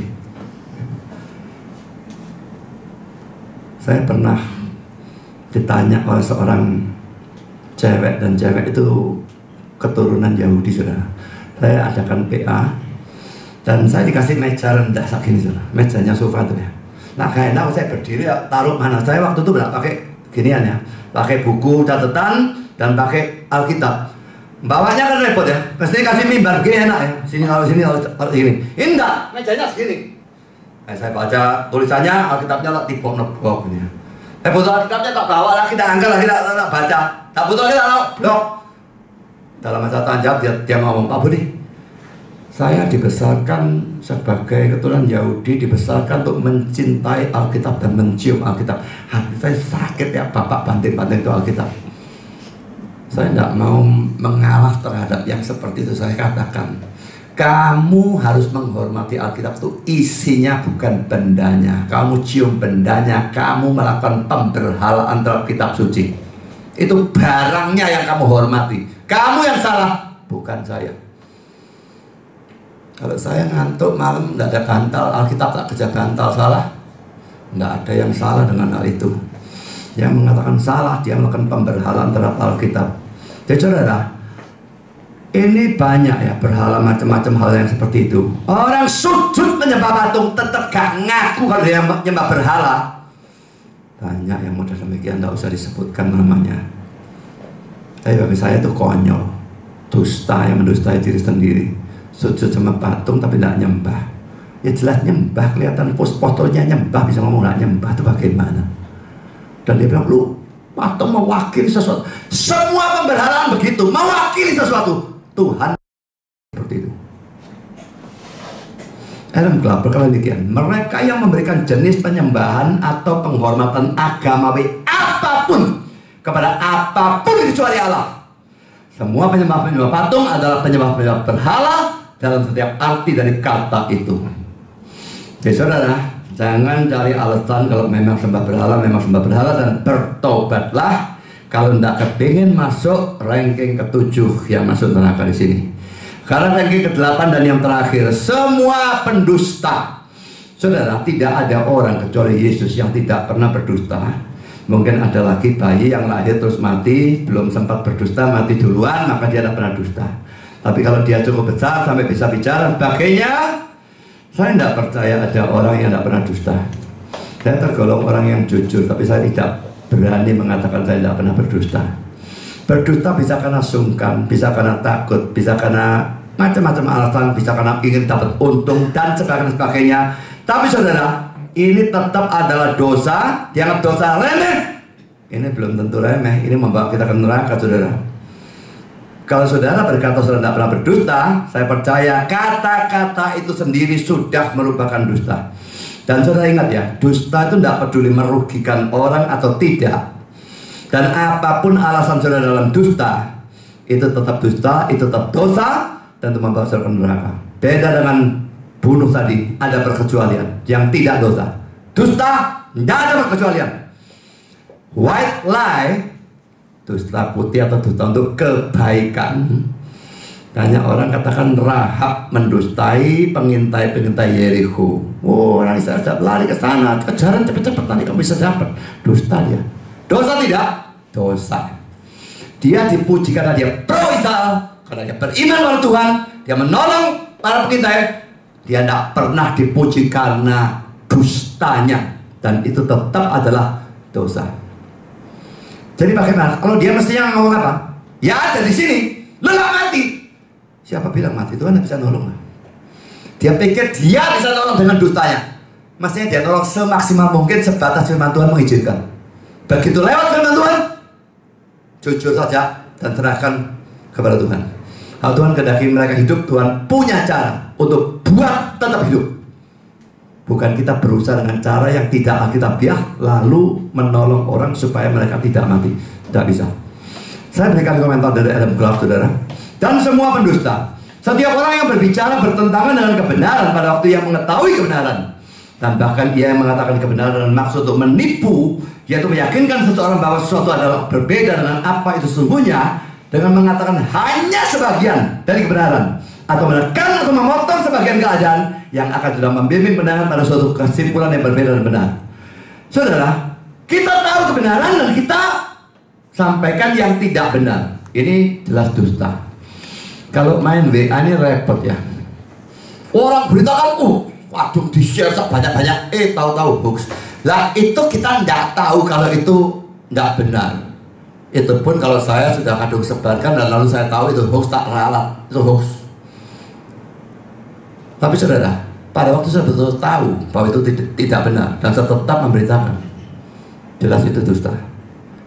Dan dusta bahkan menurut Clark ini bisa dilakukan. Kita memberitakan bukan ketidakbenaran, yang kita beritakan itu benar, tapi diberitakan sebagian, tapi benar, dan tujuannya untuk menipu. Ini tetap setengah kebenaran, bisa seluruh ketidakbenaran, bisa seluruhnya adalah dusta. Dan contoh yang menyolok, saudara, adalah kasusnya Abraham, juga nanti belakangan ditiru oleh Ishak, tetapi saya hanya bacakan Abraham saja. Mari kita lihat ya. Kejadian 12 ayat 13. Pada waktu ia akan masuk ke Mesir, berkatalah ia pada Sarai istrinya, memang aku tahu bahwa engkau adalah seorang perempuan yang cantik parasnya. Apabila orang Mesir melihat engkau, mereka akan berkata, itu istrinya. Jadi mereka akan membunuh aku dan membiarkan engkau hidup. Katakanlah bahwa engkau adikku, supaya aku diperlakukan mereka dengan baik dan sebagainya. Sekarang kita lihat Kejadian 20 ayat 2 ayat 9 dan 13. Oleh karena Abraham telah mengatakan tentang Sarah istrinya, dia saudaraku, maka Abimelek raja Gerar menyuruh mengambil Sarah. Ayat 9. Kemudian Abimelek memanggil Abraham. Ini setelah dia ditegur oleh Tuhan gara-gara mau ambil Sarah dari istri yang disikat sama Tuhan, tak kasih tulah, tak bunuh. Dia panggil Abraham dan berkata, perbuatan apakah yang kau lakukan terhadap kami, dan kesalahan apakah yang kulakukan terhadap engkau sehingga engkau mendatangkan dosa besar atas dirimu dan kerajaanku? Engkau telah berbuat hal yang tidak patut padaku. Lagi kata Abimelek pada Abraham, apakah maksudnya engkau melakukan hal ini? Lalu Abraham berkata, aku berpikir takut akan Allah tidak ada tempat ini. Tentulah aku akan dibunuh karena istriku. Lagi pula, perhatikan ini ya, ia, Sarai, benar-benar saudaraku. Anak ayahku hanya bukan anak ibuku. Jadi saudara tiri, salah dengan Abraham. Tapi kemudian ini dari istriku. Saudara, jadi pada waktu dia berkata dia saudaraku, itu kebenaran. Tapi ini setengah kebenaran. Ini saudara yang sudah jadi istri. Dia tidak ceritakan sudah jadi istrinya dengan maksud menipu. Tadi dalam Firaun, sekarang dalam Abimelek. Abraham bapak orang beriman. Bukan berarti dia tidak punya kelemahan, saudara. Dusta ini jelas-jelas dusta. Katakan setengah kebenaran, tujuannya menipu. Tidak selalu salah mengatakan setengah kebenaran.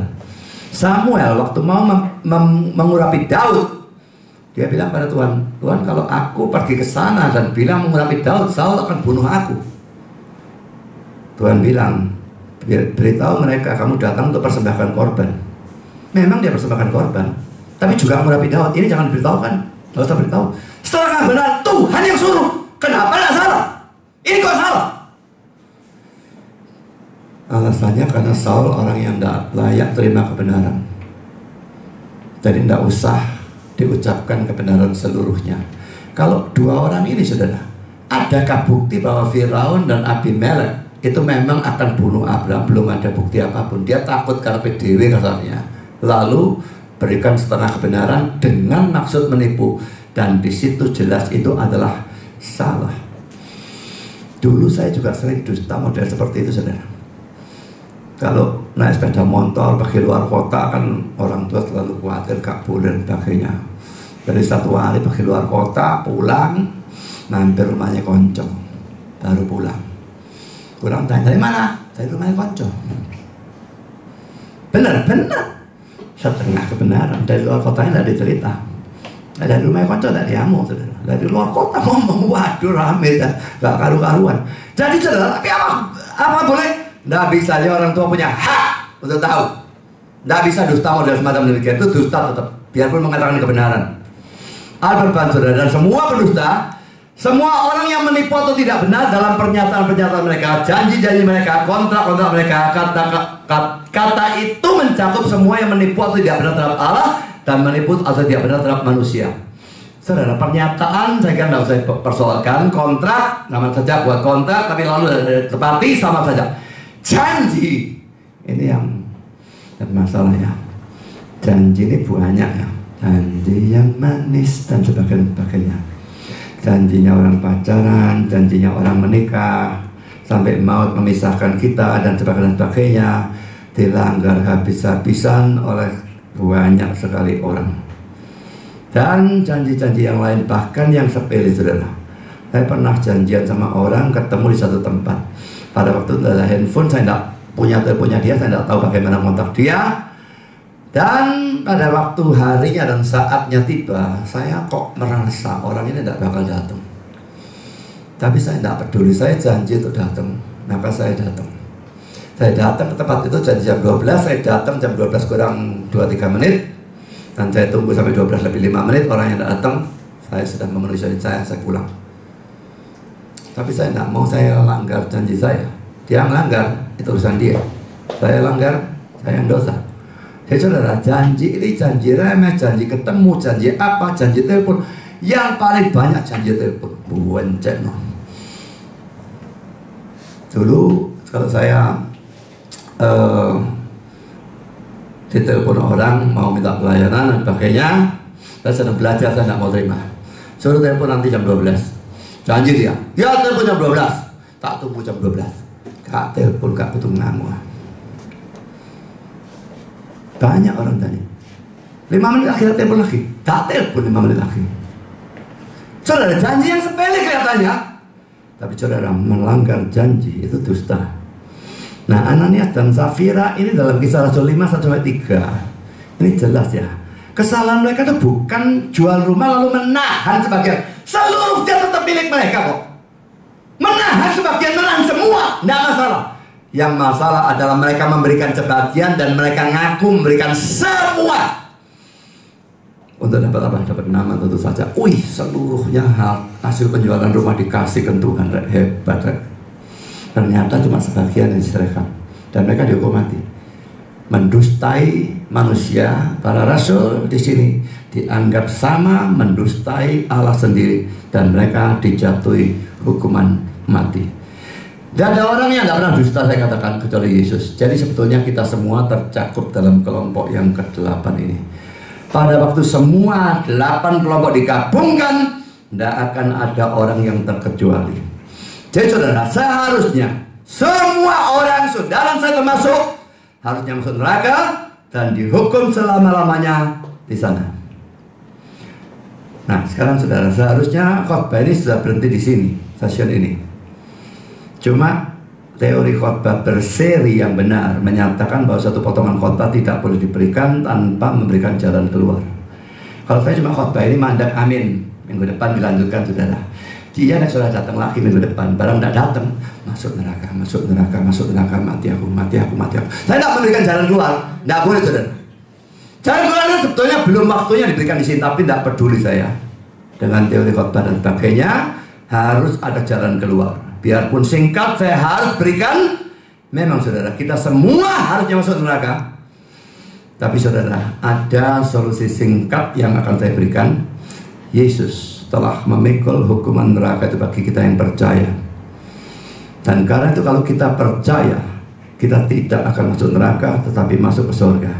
Itu dijamin. Tadi kelompok kedua kan orang-orang yang tidak percaya, itu masuk neraka. Orang-orang yang percaya masuk surga. Jadi saudara sudah percaya kepada Kristus atau belum? Saudara sudah ke gereja, sudah dibaptis, saya tidak tanya itu. Tapi saudara sudah percaya kepada Kristus, maka biarpun saudara termasuk kelompok ini, tetap akan masuk ke surga. Yang belum percaya, tetap cepatlah percaya. Dan yang sudah percaya, tetaplah percaya, makinlah percaya, percaya dan beritakan berita kepada orang lain. Tuhan memberkati saudara. Amin.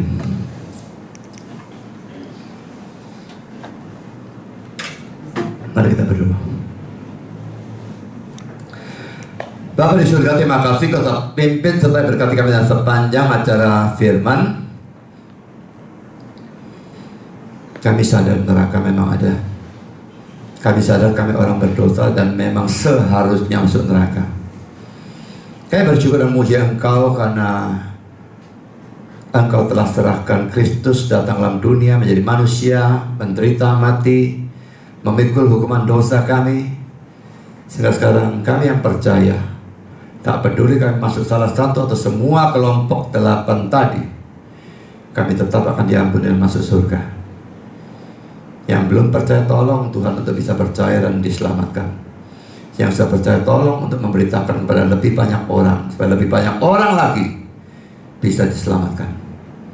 Terima kasih Bapa, dalam nama Yesus kami berdoa.